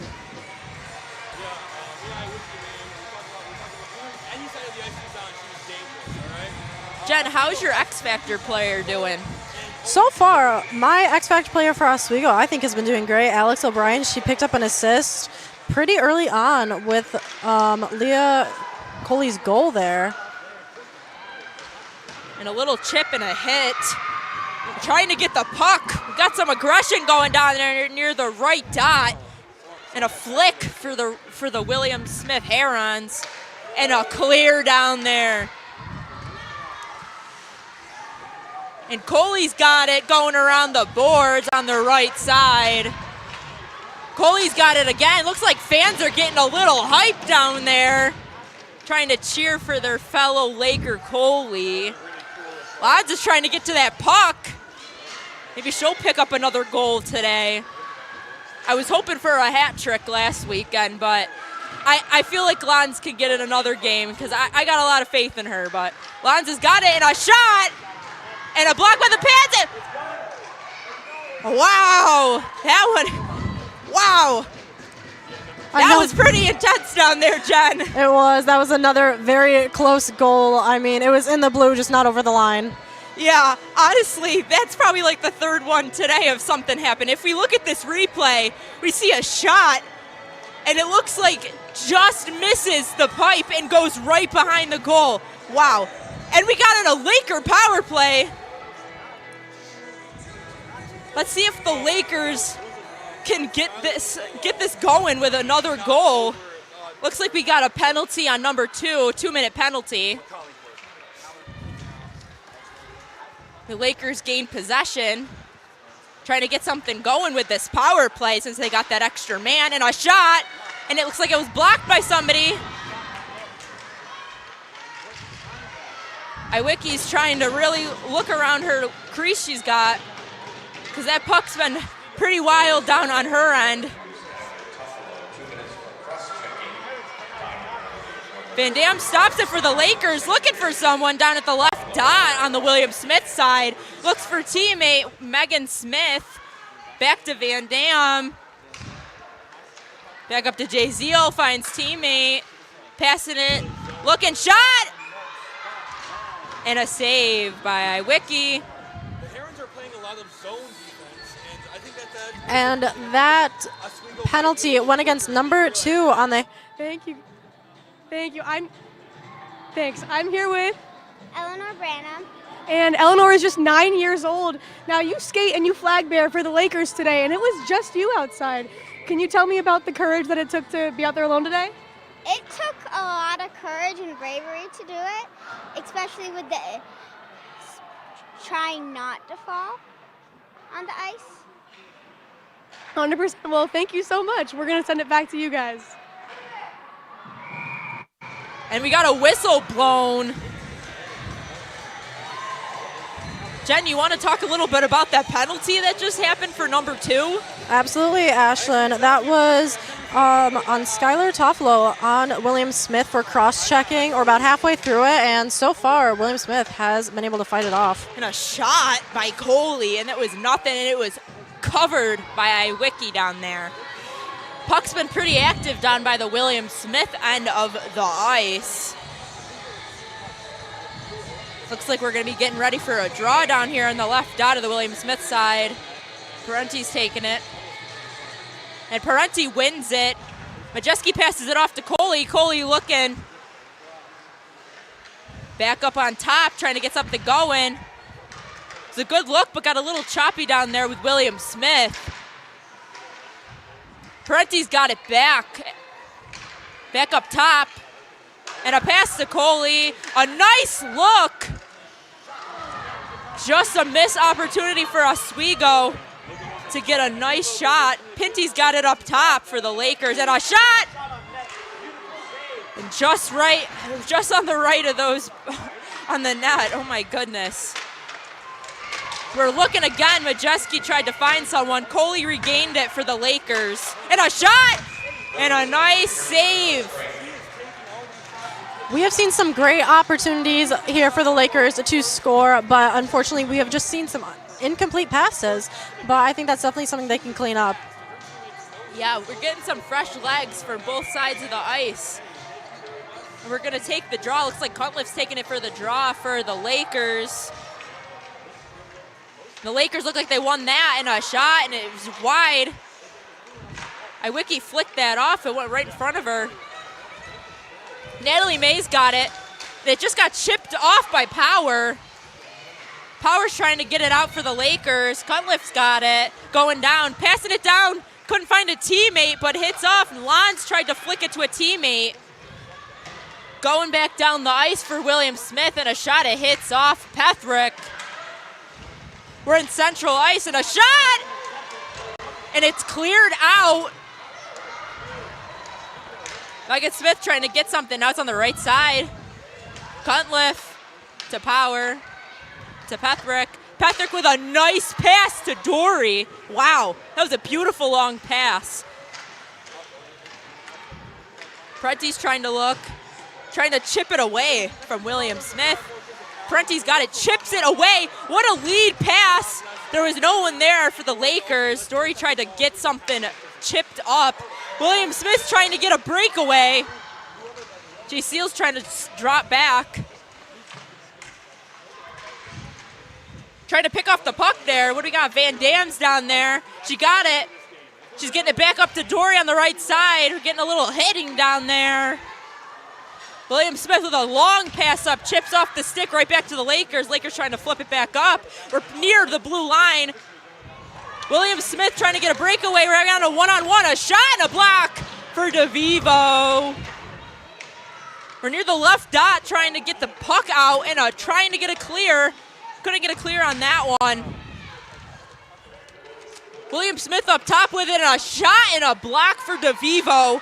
What a great job. We're up top for William Smith, and another shot and a blocked by, looks like maybe her own teammate blocked that one. We're back behind Mia DeVivo again. William Smith's trying to get another goal here, it looks like, from all the setting up, but it's down by the Lakers side, but down by the William Smith side once again. William Smith trying to set it back up. Lakers gain possession once again. Pethrick trying to pass it up, ends up on the other team.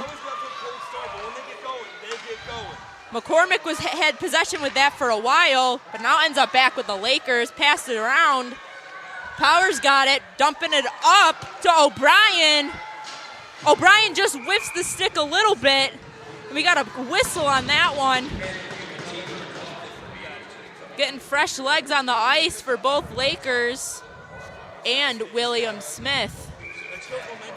And we're taking the draw near the blue line, and it looks like Sierens got that one after that draw.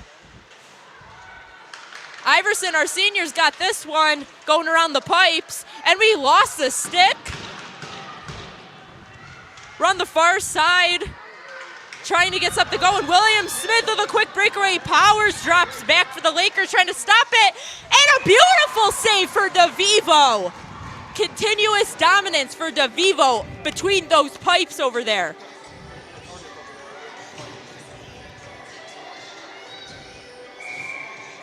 Looks like we're going to be taking the draw on that far left dot over there. Looks like it's going to be Skylar Tuffalo.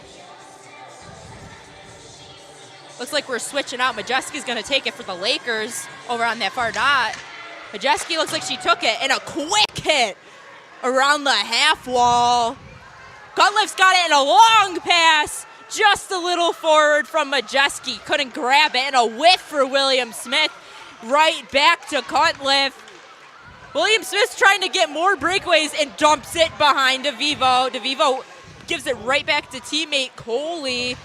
Long pass and intercepted by Kelly Howe, the captain. And we got a little bit of an interception going on near Mia DeVivo down there. Near the red line, passing that And a shot and wide on the right-hand side. Coley trying to get something going. Pitty's got it. Tries to toss it up, but intercepted by William Smith behind DeVivo. Pass up the Lons. Lons couldn't get it back to William Smith near the red line. Chips it up. Coley's got it. Couldn't get it, but teammate recovers for her. Cutliff's got it past the red line. Passes it back to Coley. Chips it back up. Megan Smith tried to get it coming off the bench, but William Smith looks like they recovered that one. Just hits off the net. William Smith's trying to get something going and tries to send it back up. And Mia DeVivo had that leather glove up to call for an icing. As we see both teams heading to the far side for another face-off. Oswego is currently leading in face-off wins tonight, 14-8 against William Smith. I'm glad to see that the face-offs are looking up high for Oswego. And looks like there was a whistle. Looks like we're doing the face-off, and Van Dam gets it off that one. And a pass through, but couldn't find anybody from the Lakers end. Jay Zeal trying to drop back, getting the puck. And a shot! And a save for Mia DeVivo. Blocked once again by DeVivo, as you said, Ashlyn. I feel like for this period, we've been seeing a lot more of defensive play happening for the Lakers. Yeah, incredible on both ends. Taking the draw over there. Looks like Megan Smith. Passing it around for Jay Zeal. Looks like Ricobelli's going to grab it after that dump around the boards. Passing it back to Jay Zeal near the left dot. Here's Megan Smith passing it up, trying to skate up to it after that pass. Ends up with Dory. Dory tries to find someone at a shot, and it's saved by William Smith. One thing I am seeing in this second period is we have had a lot more shots on goal for William Smith so far. I was going to say the same thing. Oswego is leading shots in goal currently, about 24-14 currently. And I love to see the Oswego stats up high, but Oswego's got the possession. Dory's got it back, and a shot off the pads. And we got a bit of a knockdown, a bit of a tussle down there near the pipes of William Smith.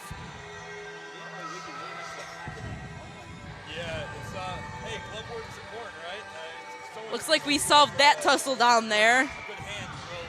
Looks like Prenti's taking the face-off for the Lakers. And Bella Hacker, who is my X-Factor player, was taking it for William Smith. And a clear down. Mia DeVivo's getting ready. Powers got it, passing it up.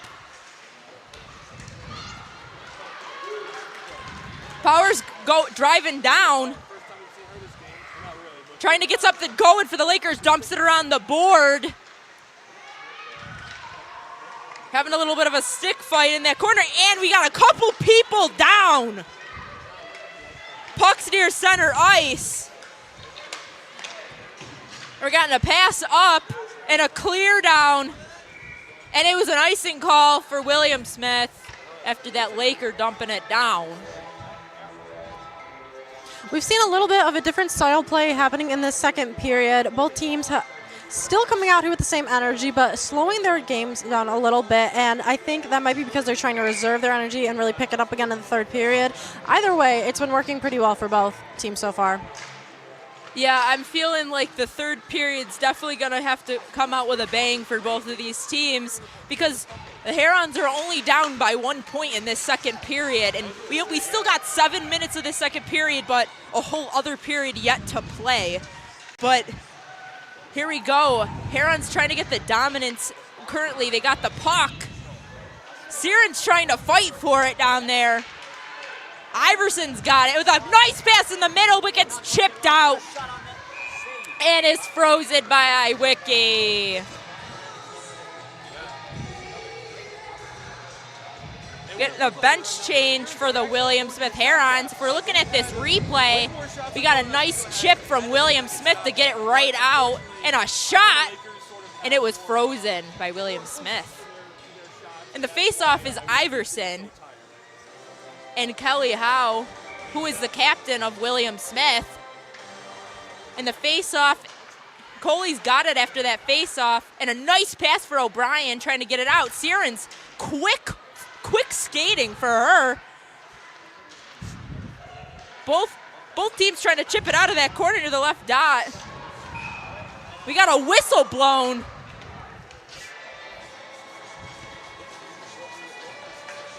Looks like we might have a penalty going on. Yeah, looks like 27 on William Smith. Maddie Twombly is skating towards that box. And we got another Oswego power play. So far this season, the Lakers have had a 12% success rate on generating something from power play. Now, they weren't able to generate anything from the power play in the first period, so let's see if they can change that now. Yeah, now that they got that 5-4 advantage currently, let's see if they can get another goal off this. Coley. Up top, back to Coley. Up top again, we're back to Coley, and a shot! And nothing right behind. Majeski back to Coley. And a pass, nice pass, and a shot! And a great save by Iwicki. Wow. These netminders on both sides, I mean, incredible work by both. Stopping everything. If we're looking at this replay, coming behind the net, trying to find someone. And we're going to get a shot on goal, and she had a beautiful save. Like, incredible work by both netminders here. But we're coming around on the William Smith side. And up for Pinty. And we're looking for someone back to Pinty. Coley's got it, and a quick pass off the stick. And William Smith gets the clear. They're skating down. Pinty's trying to find someone. Looks like Coley's down there to help her. So it looks like number 10's trying to get on her down there. Past the blue line in the neutral zone. It was chipped by William Smith, but Cutliff still gets it for the Lakers. I mean, Cutliff's been on her A game all these games recently. I mean, incredible work from her. Back to Cutliff. Nice, beautiful pass and a shot! And it was blocked by William Smith. Van Dam still got it for the Lakers, and a nice pass back to Van Dam. And a pass to Jay Seal. And a pass back to Van Dam up top, and a shot! And a block off the pads. Coming back up to Jay Seal, back to Van Dam up on the top left. Back in the center, and a shot! Looking for something, diving. Wow. Got a little bit of aggressive down on that end, Jen. I see, Ashlyn. That was quite the save, but it was a save. Yeah, wow. I mean, goalie went down. Kayla Dory went down. I mean, we had a couple people going down just to get that puck in that goal. I mean, it's looking like Oswego's pretty hungry to get another goal in this period. I agree, Ashlyn. I think they really want to go into that last period with a 2-goal advantage. And I know Oswego's hungry to move up in those SUNY standings as well. And it looks like the end of the penalty for number 27, Maddie Twombly. She's back on the ice after that 2-minute penalty. And we got another whistle already. There's been a lot more stoppage in play this period compared to the first one, and I'm wondering if it's because of that little switch up in the style of play both teams came out here with. Yeah, I couldn't agree with you more. Definitely not a lot of whistles blown in that first period. I mean, this last period, lots of penalties, lots of aggressiveness. I mean, stoppage of play really is not that. Really not getting it going for the game so far. But we're back to Parenti. Parenti looking for Lons, but just chipped off her stick. William Smith tried to chip it away from Power, and William Smith with a shot and a block off the stick from DeVivo. We're looking in the center, blocked away by Power. What a great block. Majeski's got it on the far side, up the side. Passes it behind Iwicki. I love watching her play hockey too. They're on the left side. Going back to the far side. Chips it up, gets hit with another stick from the Lakers. It's like Megan Smith's stick. 15 gets it out. William Smith's looking to pass up. Just chips off her stick, but she's on the near side, and she goes down. Lakers going up. Megan Smith passes it up.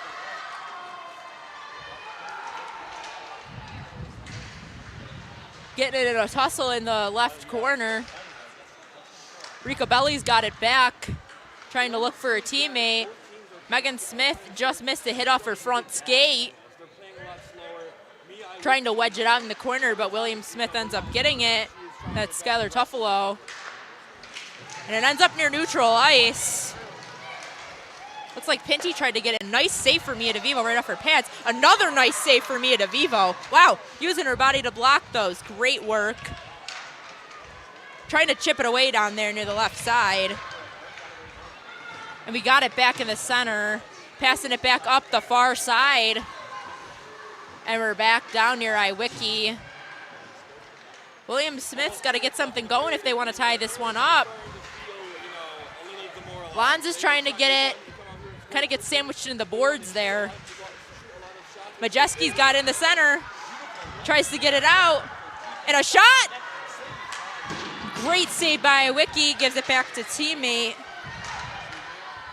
It's Abigail Schum. That hits off the glass. Coming back down, dumps it around the boards. And flicks up to Lons. Lons tries to clear it, but there was no teammate there for her. So William Smith decides to dump it back down around DeVivo. Cutliff tries to get it, bumps off her stick. Van Dam's got it, trying to look for a teammate. Flicks it up. Trying to pick it off down there with their sticks. Using our bodies over there in the corner, trying to get that puck out. Looks like we got Dory Vicaro. Pass to Parenti down in the near side. Pass up the left. Looking for someone. Has to dump it around the boards. Couldn't find anybody. Just missed that pass for Parenti. And a shot and a block for Iwicki. They're on the far side. And they're clearing it while they're switching to get fresh legs on the ice for William Smith. Passing it up to Dory.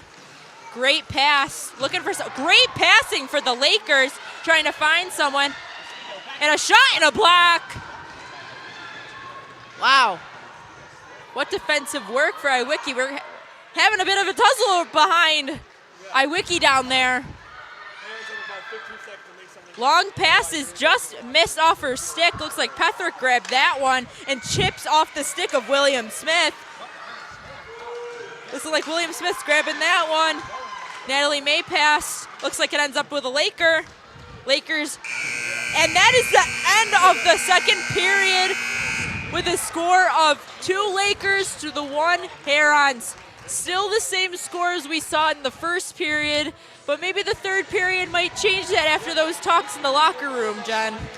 I agree, Ashlyn. And I mean, we may not have seen any goals in that period, but we did see a lot of opportunity from both teams. We saw amazing saves from both goalies and a little bit of switch up in the style of play. But like you said, we might be seeing another switch up depending on what kind of conversations they're having down in the locker rooms right now.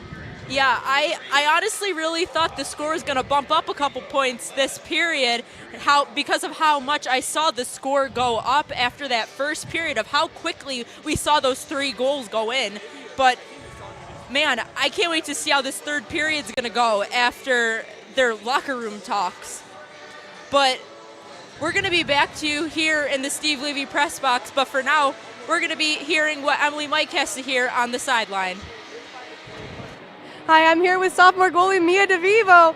Mia, you've been putting up a great performance today. It looks like you're just snatching pucks out of thin air. Can you tell me your mentality going into this game? Honestly, it was just to have fun. I knew this was going to be a tough game, so I think I play better when I have fun. So that's all I've been telling myself. And with today being such a tough game, you've put up just over a 95% save rate against the Herons. Can you tell me kind of how you stay focused when things are getting messy? It looks like there's always a lot of people near the goal and such. I just focus on myself and what's happening inside, like the rink, I guess. The outside's not too much of a distraction here for me, but yeah. Perfect. And with SUNY on the horizon, how are you going to let this energy carry you into future games?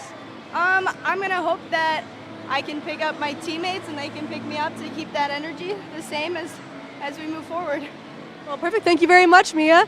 I'm Emily Mike. You're watching the All Women's broadcast on WTOP 10. We'll see you in a little bit after this short break.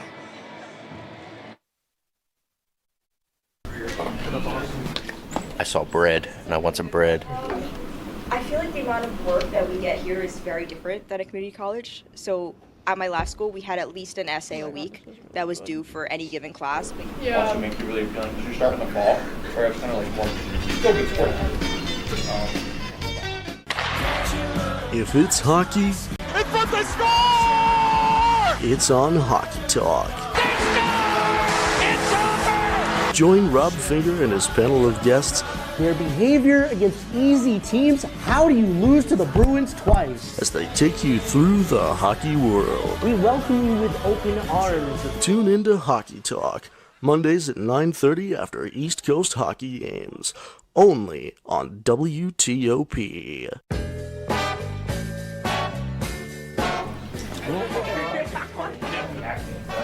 Oh boy!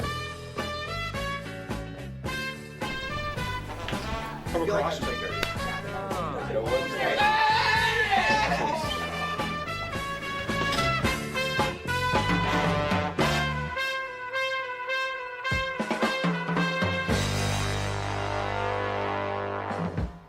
Good evening and welcome to Jeopardy. I am your host, Joe. Hello, Simon. Joe is at this place. And I'm very concerned to see what Piper's answer is here. Sorry, it's a 98-page rule book. You guys are stumped still? Joe, I'm going to sound like a little snob here. It was not founded by Ray Kroc.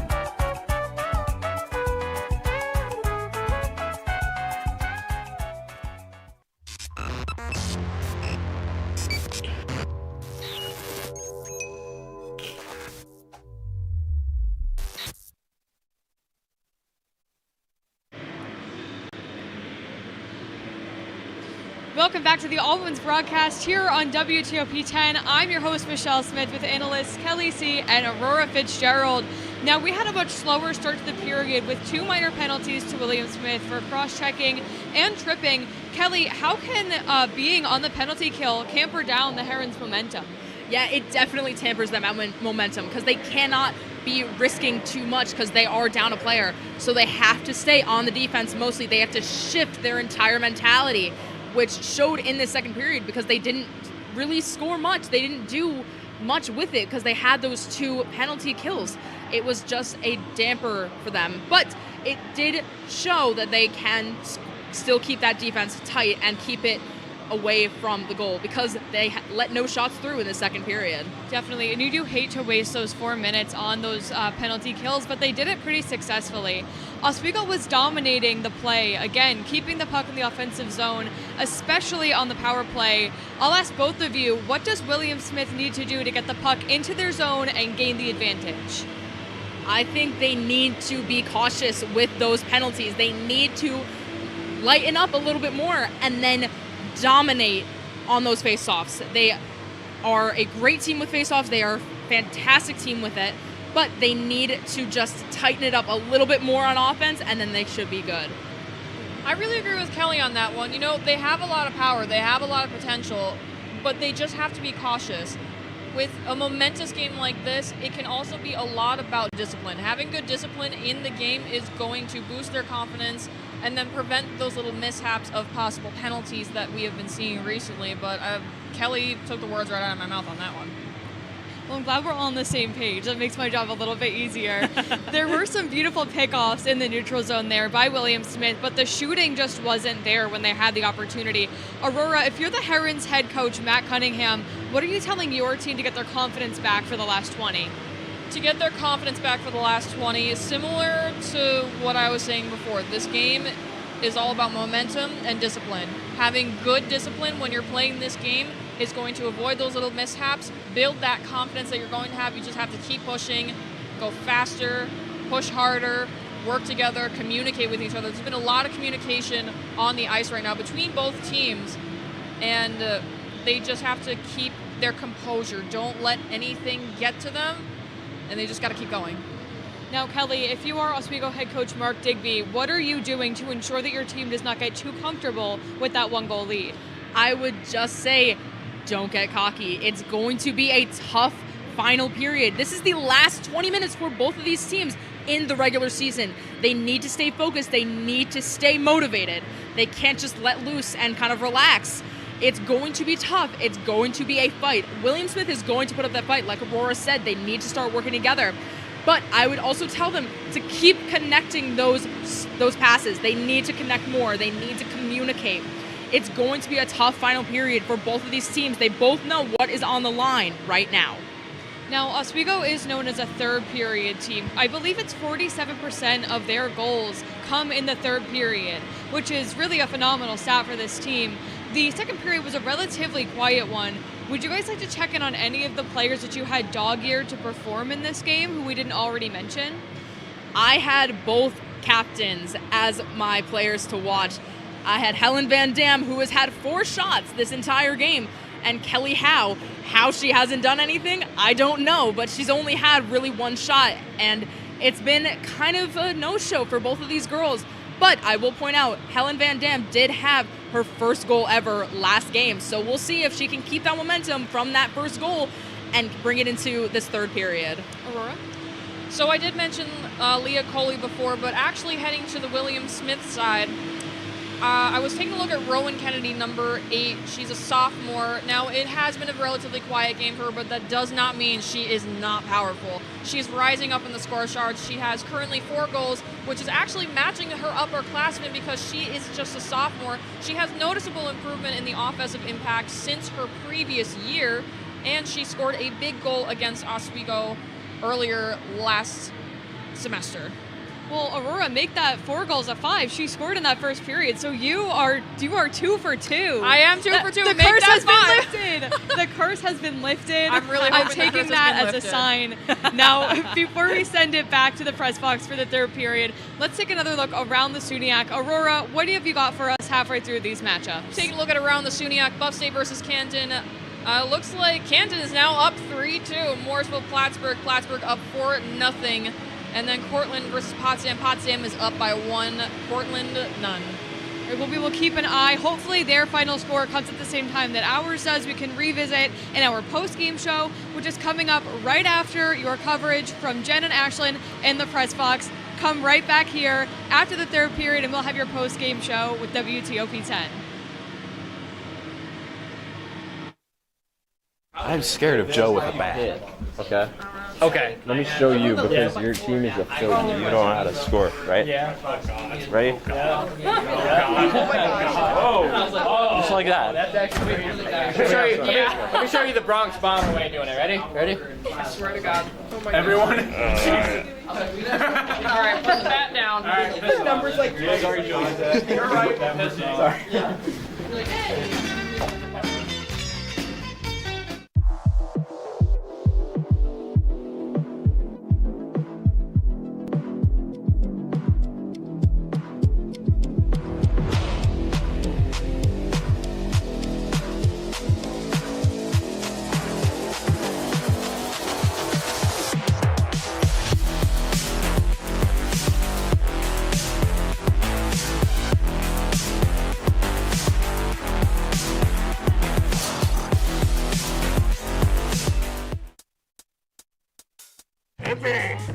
I had to eat a raw egg on Chris's dormitory floor. I currently don't have any federal pending charges. You know what you never did? You never walked to Walmart, Chris. That's my co-host. This is for making me eat roast Pop-Tarts. It's showtime, Crits. Come on. I want to be on the air for that. I got a couple things to say. No. Spin the wheel. But you got censorship. Welcome back. Welcome back. Welcome back to only we had someone who could tell us what we should and shouldn't watch. Well, do we have the show for you? Who are you? What are you doing in my bed? On Be Kind and Rewind, we will go through and review all your favorite movie franchises. And tell you which ones you should and shouldn't watch from the perspective of normal movie fans. Well, be sure to check out Be Kind and Rewind on WTOP 10.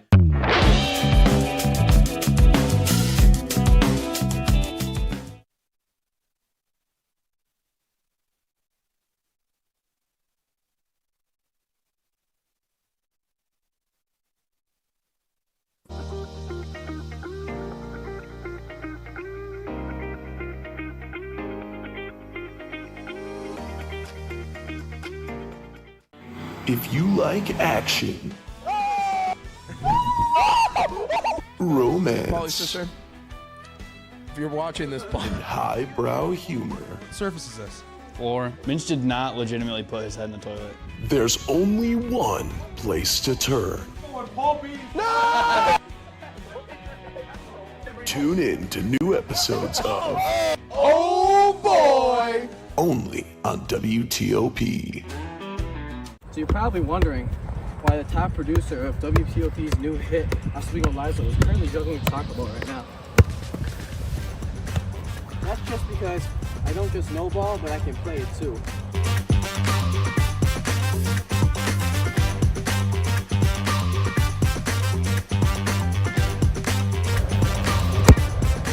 WTOP, live every other Sunday, 7 p.m. Tune in.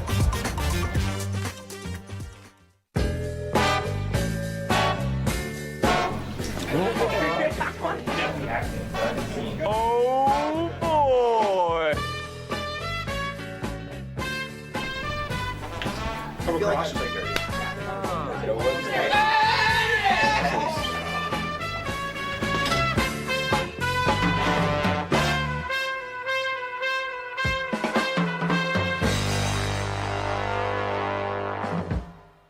Who else would you want behind this camera other than Austin Claus? Nope. Oh, nobody. What's happening?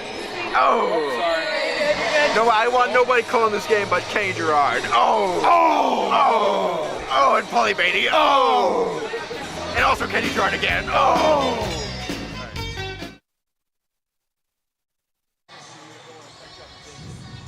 Welcome back to WTOP 10. My name is Ashlyn Fennick, and I'm joined here with Jen Sally. And what an incredible day we've had so far with the women's hockey team. I mean, still 2-1 Lakers, but we still got a third period to play, Jen. Yeah, Ashlyn, and as we've seen throughout the game so far, a decent amount of penalties.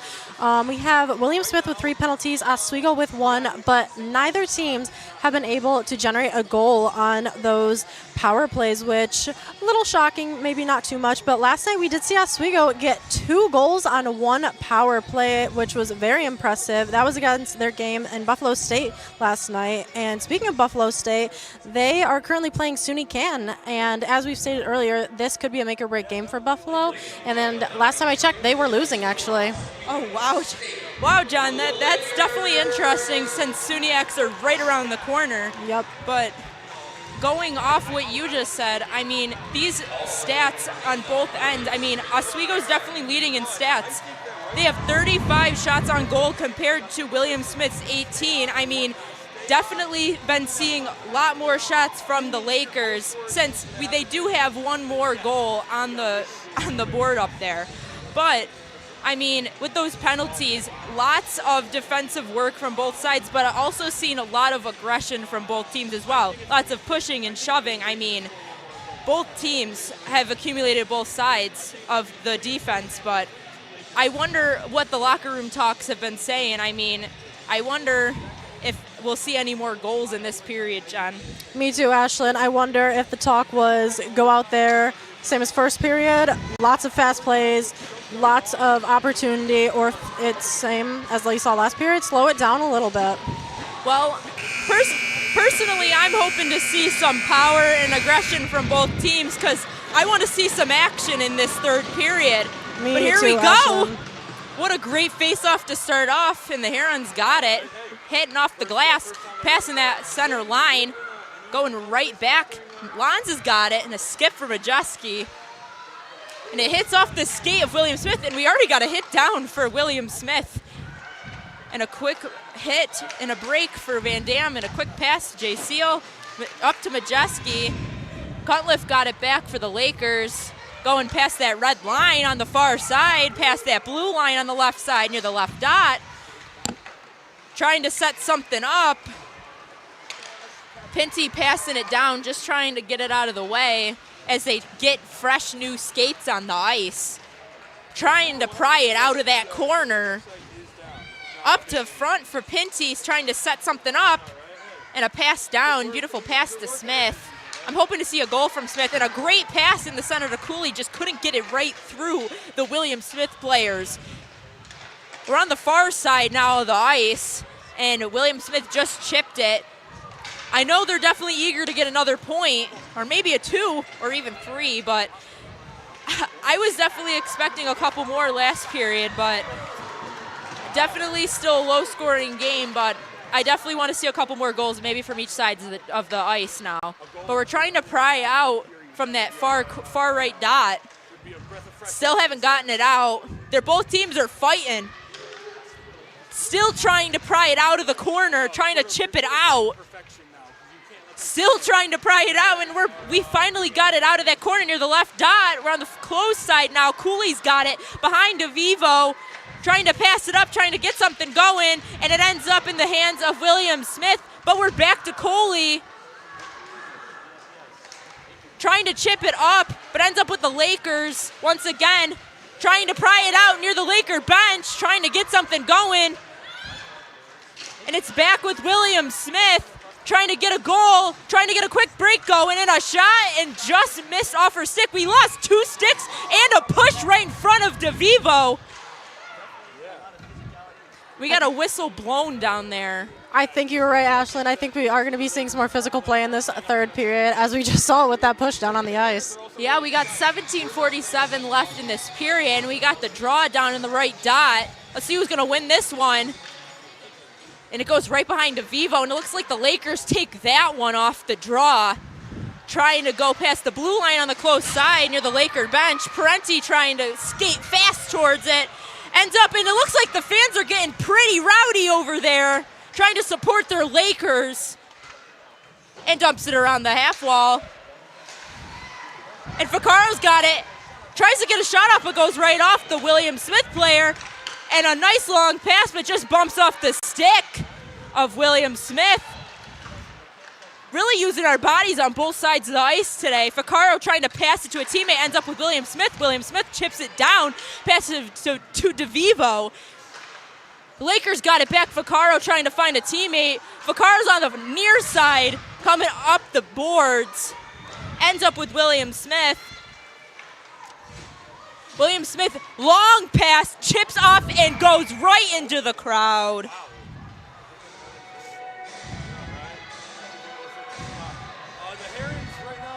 What a fast-paced game we got going on right now. Looks like we're going to the dot between the red and the blue line on the far side. Looks like some fans are trying to get the puck. Looks like one of the goalies on William Smith gave a fan a puck over there. Looks like they tried to get the draw going, but couldn't get that one going. Looks like Iverson and Tuffalo for the draw. Looks like the Lakers came out. Van Dam passed to Jaziel. Jaziel with a long pass up and a grab. And drops it for her teammates. So I know they're eager for that another goal. But ends up with Jaziel once again. Jaziel with another long pass up, trying to get it up while Lakers trying to find something. Back up with William Smith. William Smith with a long pass, clearing it down near DeVivo, dumping it around the boards, and it looks like that was an icing call. I'm really loving this fast-paced play, as you just said, Ashlyn. I think it's really going to help the teams generate more opportunities for themselves to get another goal. Yeah, I love the quick plays. As we see in this replay, we tried to get a shot on the goal, but just hit off the pads. But I'm hoping to see this quick play continue in this third period. And we got a clear down right near DeVivo. Oh, and a player down for William Smith. Looks like we got a whistle blown on that one.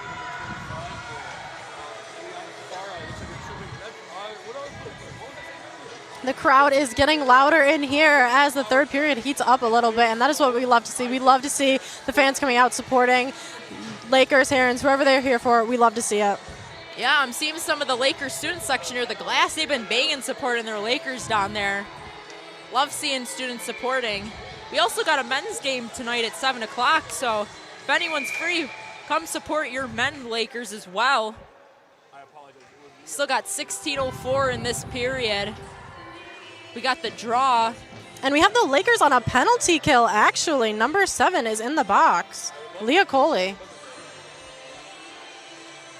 I did not see what that one was called on. I'll have to take a look and see what that penalty was called on, but Leah Coley's got 2 minutes in the box for whatever she got called on. And they seem to be taking a little pause down there on the ice, not picking up yet with the faceoff. Yeah, they're taking their time down there. I'm waiting for a whistle blown. Ref's got his arm up down there. We got a little pause in the play down there. And it says that Leah Coley got 2 minutes for high sticking, so, and her penalty starts right now. So she's in that box for 2 minutes. So it's gonna be a 5-on-4 for the Herons currently. The Herons got it on the near side. Got both players get knocked down. And a pass up to get a clear for the Lakers. What a pass up. Wow, and the goalie's way far out, trying to help the Herons. Herons trying to get something going. That's Taravelis. Taravelis got it again. Passes it to Finley Crosby. And a shot and a save by Mia DeVivo. This is only the second penalty that has been put on Oswego so far this game. So this could be an opportunity for the Herons to tie up the score, get another goal on the scoreboard, tie it up 2-2. And so far this season, they're right behind Oswego with success rate from generating on power plays with 11.7%. Yes, and we continue the game here. We got to get the sticks in there to get that puck. Looks like we got a couple William Smith, couple Lakers. And it ends up getting received by William Smith. And it ends up with the Lakers. Gets a chop of a stick, and it's hit down by Parenti. Around the net for William Smith, it's Abigail Schum. Abigail Schum still with the puck. Hit with Parenti on the far side. And a pass right in front of the net. Mia DeVivo was ready for that one. Parenti hits it off the boards. Coming far out of the goal for William Smith. And a long pass up. Wow. Slams off that backboard. And Pinty rips it off the side. Back up to Megan Smith. Megan Smith in the neutral zone. And it gets taken by William Smith. Trying to pass it up. We're getting a bit of a tangle down there. Let's see who's going to win this one. And William Smith looks like they grabbed this one. Mia DeVivo on her toes, getting ready for this. But it gets passed down. Rico Belli's got it. The Lakers have returned to full strength now, and no power play goal for the Herons on that one. Yeah, it doesn't seem like the power plays are too successful for either team today. No, and I think that honestly is because, Ashton, both these teams have very strong defensemen playing. Yeah, I mean, they're both fighting for that third spot today. I mean, if Oswego wins, they take William Smith's third spot in that SUNY today. And if William Smith wins, then they keep their third spot. So this honestly is one of the biggest games we've got going on today. But we also got a couple more games in the SUNY going on today that will determine that last spot in our SUNY ranking. But it gets dumped around the boards. Iwiki doesn't know if she wanted to stop that one or not. She goes right back in the pipes. William Smith grabs that. It's Abigail Schum. She passes that right back up to Tuffalo. Tuffalo skating down. She gets hit down on the ground. Looks like she had a bit of a tussle with Van Dam. and gets ripped down across the boards. Seal hit it right back up to Parenti. Parenti with a quick skate down, but she's faced by a couple William Smith players. Rachel Fernandez skating down with a shot and a save by Mia DeVivo with the pads. And we're going down with Coley. Coley in the neutral zone. Coley trying to get past all those William Smith players. McCormick was in her way, but ends up still with the Lakers. Pinty with a cut in the middle. Looks like they couldn't find anything. It hits off the stick. Majeski trying to hit it out. Trying to find some teammates, but ends up with William Smith. William Smith flicks it up and ends up with the Lakers once again. Pinty's got that one. Flicks it up around the boards. Wow, what a hit for William Smith. Taking down Cunliffe over there. Wow, we've got some aggressive play over here. Lons just went down. Cunliffe just went down near the boards. I mean, wow. Right near the far right dot on the Oswego side, going around Mia DeVivo in front. Great clear by Iverson. William Smith trying to get it around the board, but the Lakers are trying to clear it out, so William Smith doesn't even have a chance to get a shot. Iverson trying to poke it out. Majeski trying to get it. We got some fresh skaters out for the Lakers. And we got a whistle blown. Lots of physical play, as you said, Ashlyn, especially from William Smith. I'm wondering if it's finally like 11 minutes left in the game. I think they're realizing they need to score this goal now. It's now or never. Yes. Here we go with the face-off. And a quick pass for Jay Zeal in the neutral zone. Now we're going back down near the right dot, near side. Everyone's falling down. Wow. Wow.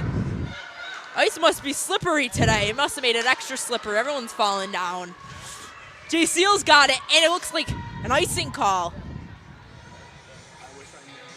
We've really seen the plays start to pick up here, as we sort of predicted, Ashlyn. Both teams coming out here, especially William Smith, picking up the play, picking up the pace. And like I said, it's because we are getting down to the wire here in the last regular season game. Yeah, we got Smith and May for the face-off, and it looks like Smith won in a quick shot, and it was wide to the left. Lakers retrieve it back, dumps it around the boards behind Iwicki. Cooley's got it. Back on the near side. William Smith takes it, trying to get possession. Lakers gain possession. Someone's got to try to get it started here. I mean, want to see some goals. Haven't seen any since the first period. No action in the second. Fans are getting rowdy over there once again. And the Lakers on the far side near the right dot. And we got another whistle blown. Lots of whistles once again in this third period. We got 10:09 left of this third period. If we look at this replay, we're coming down the ice. Looks like, oh, we got a knockdown. Wow, and slammed right into the boards. And it looks like, oh, my X Factor player's got a 2-minute penalty, Jen. I was hoping for her to get a goal. But her 2-minute penalty just started. But I'm hoping after this 2-minute penalty for her, she can get a goal for me today. And up top for William Smith. Back down to Twombly. Twombly's trying to get it out. Twombly's got possession. Cooley's trying to jab it out from her. Twombly flicked it up. Ends up with Lozic. Twombly with a shot and a great save by DeVivo. Another opportunity here with the Herons being on the power play to generate a goal and tie up the game for themselves. Megan Smith is in the box right now for hooking. I was hoping to see Megan Smith to get a goal, not any hooking. We could still see a goal from her. We could. I know, we still got 9:38. She's only got a minute and a half left on her penalty, so hoping to see some goals from Megan Smith today. Back possession and a quick shot, but wide to the left for William Smith. We're back up top for William Smith and a shot, and it was picked off by the Lakers. And we're back to neutral zone. Parenti clears it down, rips off the half boards. Behind Iwicki, William Smith's got this one. This is Laney Heiser. And we're jabbing at the puck over here on the near side, and it gets flicked down to William Smith. Tara Vallis hits it to her teammate on the far side, but gets picked off by Power. Trying to get it out. What a rip around the boards. William Smith's trying to get it in a shot, and it's high. And trying to clear it down for the Lakers as they switch off. Cunliffe's now on the ice for the Lakers. And they clear it back down as now William Smith is getting a couple new skaters on the ice. Oswego has done a great job of killing off this power play so far. We've seen them send it down into the offensive zone so many times. Megan Smith is now out of the penalty box. Hoping to see some good work from Megan Smith. And the Lakers gain possession once again. William Smith's trying to get some sticks in there, trying to get that puck back. And a pass to Jay Zeal, and a shot! And it's off the shoulder of Iwicki. And a pass to the center. Whoa, we got a couple people falling in at center. Jay Zeal whiffed the shot there. William Smith got possession, passing it on the far side, passing it to her teammate, and rips it up the glass. Lakers recover it on the near side. Iverson back to Van Dam, and we got a whistle blown. Getting some fresh legs in for both teams. Lots of pressure on William Smith right now as the third period is winding down with 7:15 left on the clock. We got Iverson and Hacker for the draw. Looks like the Lakers won that one. Iverson tried to flick that one, but just whiffed right over the top. William Smith, slams right into the boards down there. Lakers trying to chip it out. It looks like Coley and Iverson's down there. Couple people falling also. Trying to jam the puck out. Pitty's got it. Up to Sirens, and a jump from the ref down here. Sirens with the puck on the far side, hits it off the boards. And we're behind Iwicki. And Sirens got it back for the Lakers. Sirens passes it up to Pethrick.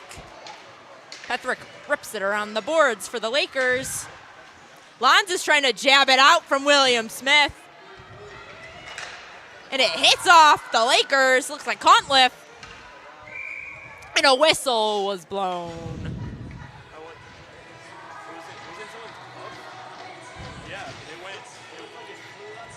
So far this period, we haven't seen as many shots on goal as we've seen in the last two. Oswego's only gotten a few more since then. Same for the Herons, honestly. Yeah, we're about to hit the draw here.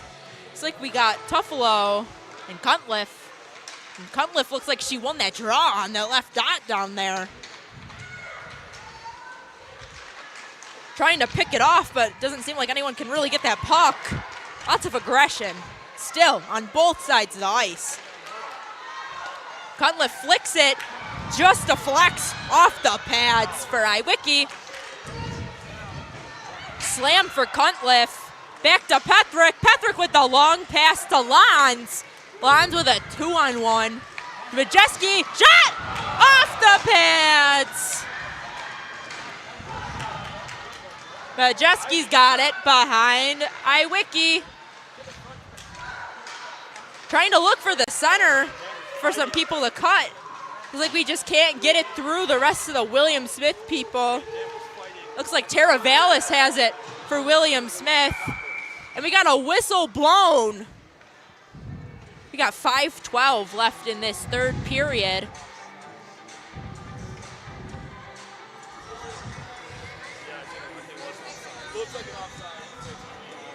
Looks like we're going to the left near dot for this draw.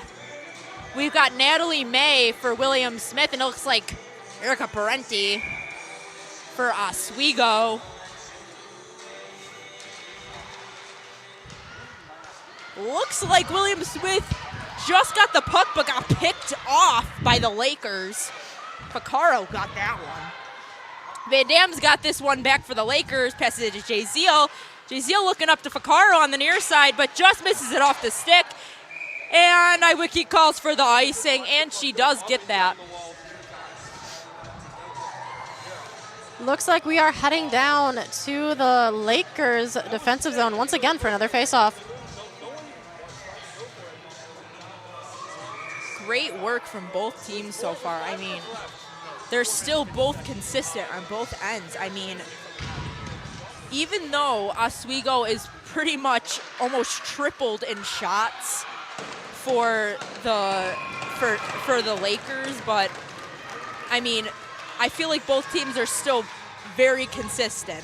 I mean, even though the points haven't tallied up on either end since the first period, still solid consistency on both sides of the ice tonight. We got Megan Smith, it looks like, for the Lakers, and she chipped that off to looks like the William Smith. William Smith chips that up. It looks like Cooley's trying to snag that one and just couldn't get it. And we're passing it back up. The Lakers gain possession, trying to get past all the dark green. And a shot, and just wide to the right. And a flick up on the near side. Looks like Bella Hacker, my X Factor player, shooting it back up for the clear to the Lakers zone.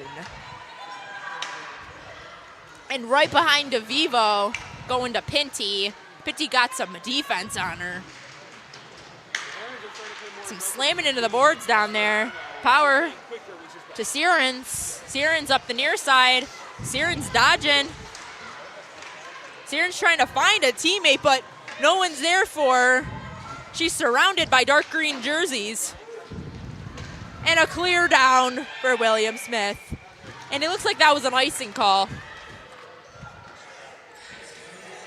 Getting it down to the wire here. 3:34 left on that clock, and the Herons are still looking for another goal to tie it up. Yeah, we're now on the left dot on the William Smith side. And Oswego easily won that one. Gain possession for the Lakers. Ooh, we got a pile up down by the left post. Majeski looked like she got a couple people on top of her down there. That was another close goal and great save from Mia Iwicki. Looks like everyone's checking up on their goalie down there. Got a little tough down there at the moment. We're going into another face-off, and the Lakers win that one again. Petrick with a shot. Hits William Smith. And it's going down behind Iwicki. And passes up. Majeski almost gets that one. And it's going back. Abigail Schum's trying to get in there for William Smith.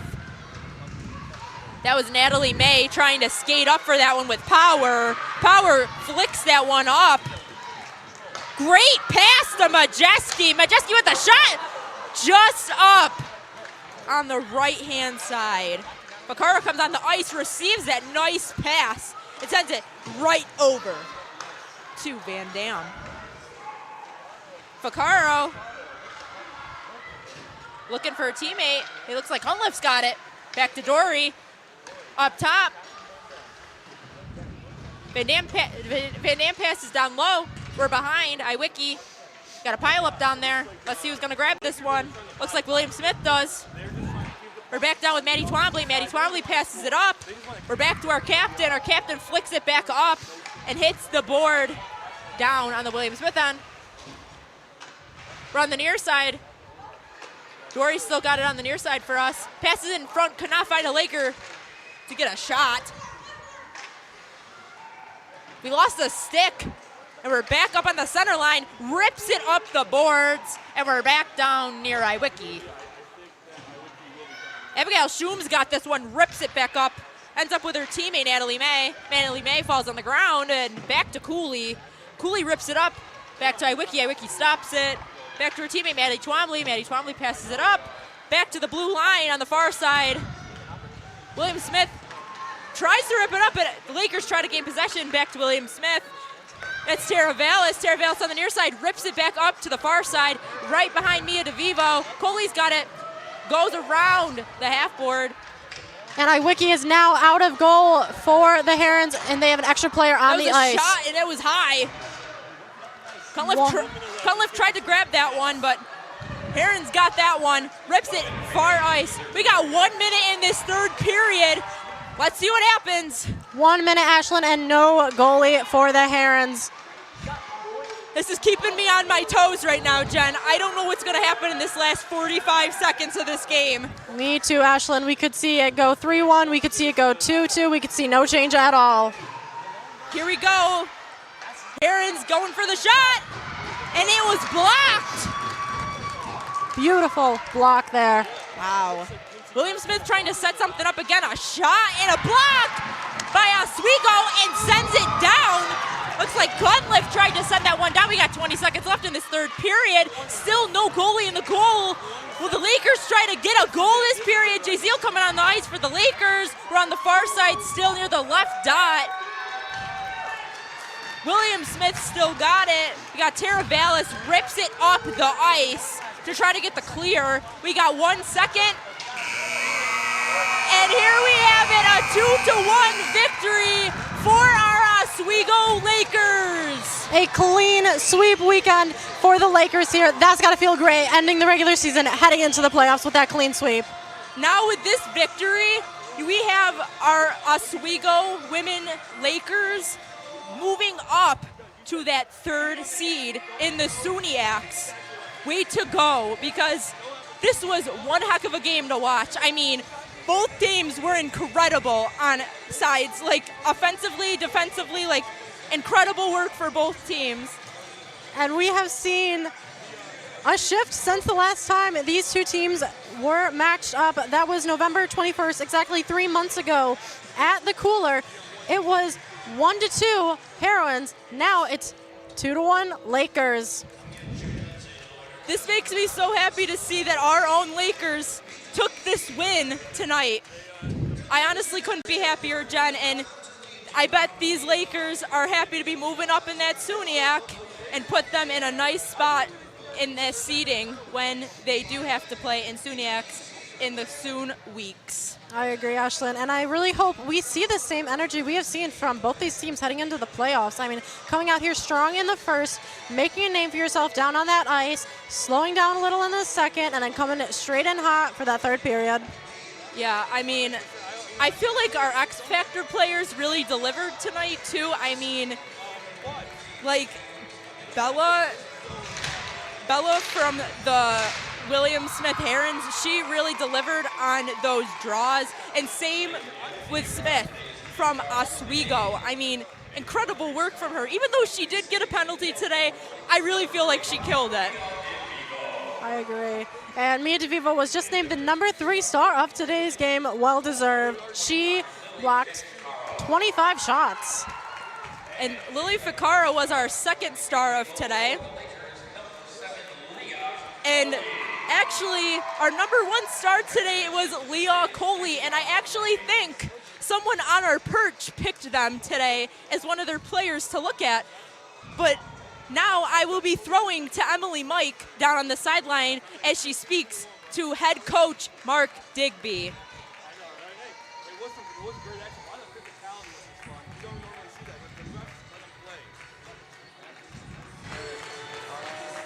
We will catch you when we come back to our break here on WTOP 10.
back to the DK experience. Go back to your job. Every NFL fan has played for the last 15 games. They beat. Writing a letter to the NFL fans? Get out of here with that. Let me finish. No, Let me finish. Stop. Johnny Manziel, captain, he's a loser. No, that's.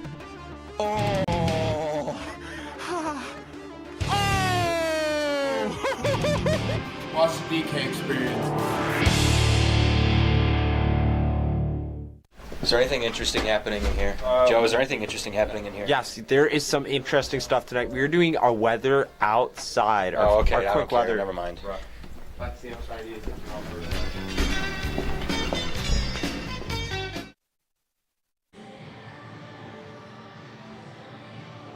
Welcome to the post-game show here on the perch at the Deborah F. Stanley Arena. I'm your host, Michelle Smith, with analysts Kelly C. and Aurora Fitzgerald. There seemed to be some hesitance from the offense is the first thing I noticed, even at even strength. Kelly, can you tell us a little bit about it? Yeah, absolutely. While the William Smith Herons were in this side of the offense, they were very hesitant, it seems. They were kind of a second or two too late on some of these passes, which cost them shots. And it showed, but at the same time, so were the Lakers. There was a lot of times where even on an empty net, which we can talk more about later, that shots were missed and opportunities that were very, very easy to take were not taken. Aurora, the Herons defense came out ready to roll this period and succeeded in keeping Oswego's shots out of the net, including when Iwicki was pulled, which Kelly just mentioned towards the end of that last period. What did you see down on the ice defensively from both sides? You know, defensively, it was really towards the last few minutes of the game, maybe anything under 10 minutes. I saw some sort of sparked fire that lit in William Smith's defense. All of a sudden, they just were competitive. They knew their power, and they were definitely using it, especially towards the end of the game. You know, Oswego's defense still persisted, but even when William Smith took out their goalie, their defense persisted. They did not let the puck get past them. Definitely, and that really did play a part in keeping the score so close tonight. Now, Oswego's Leah Coley went to the box just over 5 minutes into the period, and we saw another penalty from the Oswego Lakers with 10 minutes left. So we got to see Oswego on the kill for a good portion of the period. Oswego knocked it down both times, but it wasn't for a lack of trying by William Smith. How will this strong penalty kill help the Lakers in their playoff berth?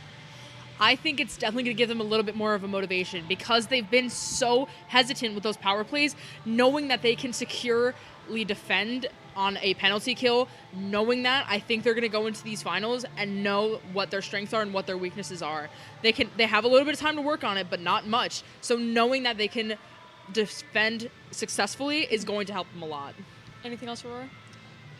Kelly took the words right out of my mouth. I mean, when they know that they have that power, when they're good defensively and offensively, being in that kind of situation can be very, very tough at times.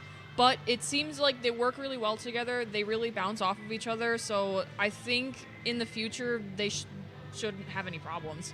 Well, speaking of the future, we were way off base when we revisited our picks for final score predictions tonight. The last time these two teams faced off back in November, the final was 2-1 in favor of William Smith on their home ice. Tonight, it's 2-1 Oswego at the Deb. If these teams face off in the SUNY playoffs at all, are you anticipating more of these close calls from these two teams? Absolutely, and I would like to point out I was a little bit overzealous with my score prediction mess up. I predicted 5-3 Oswego, but at the same time, I was still right in the way of Oswego winning. I think it's definitely going to be close. If these two end up facing off in the finals, they are going to be hungry for that win, especially because it is the finals. That is just another layer of pressure that adds to this game. I think it's going to be tough. I think it's going to be equally as tough. You know, there's going to be a lot more pressure. It's going to be like coming back, and it's not necessarily a revenge game, but they're going to come into that game sticks a-blazing. They're going to be ready because they know what to look out for from this game and the previous game that they had with each other. But I think it'll be pretty heated. It'll be a good game to watch. Well, we'll keep an eye on that bracket as those start being released as the SUNY regular season wraps up. This is going to be our last look at the SUNY as today's other games start wrapping up, as I said. Aurora, why don't you take it away?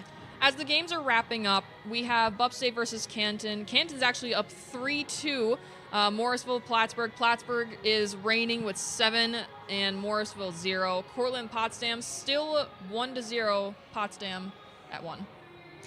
Well, that's it for us on this post-game show. I want to say one more huge thank you to Kelly and Aurora for their amazing analysis tonight. I want to say a huge thank you to all the women who made this broadcast possible, to all the women who came in the 2 years before us, to all the women who will come after us. Women belong in sports, and at WTOP, we are here to stay. So you can expect a lot more from us as the years go by. Tune back in for men's ice hockey versus Buffalo State tonight. Pregame starts at 6:30. The three of us will be here. We hope to see you back here too, and thank you for tuning in for women's ice hockey this afternoon.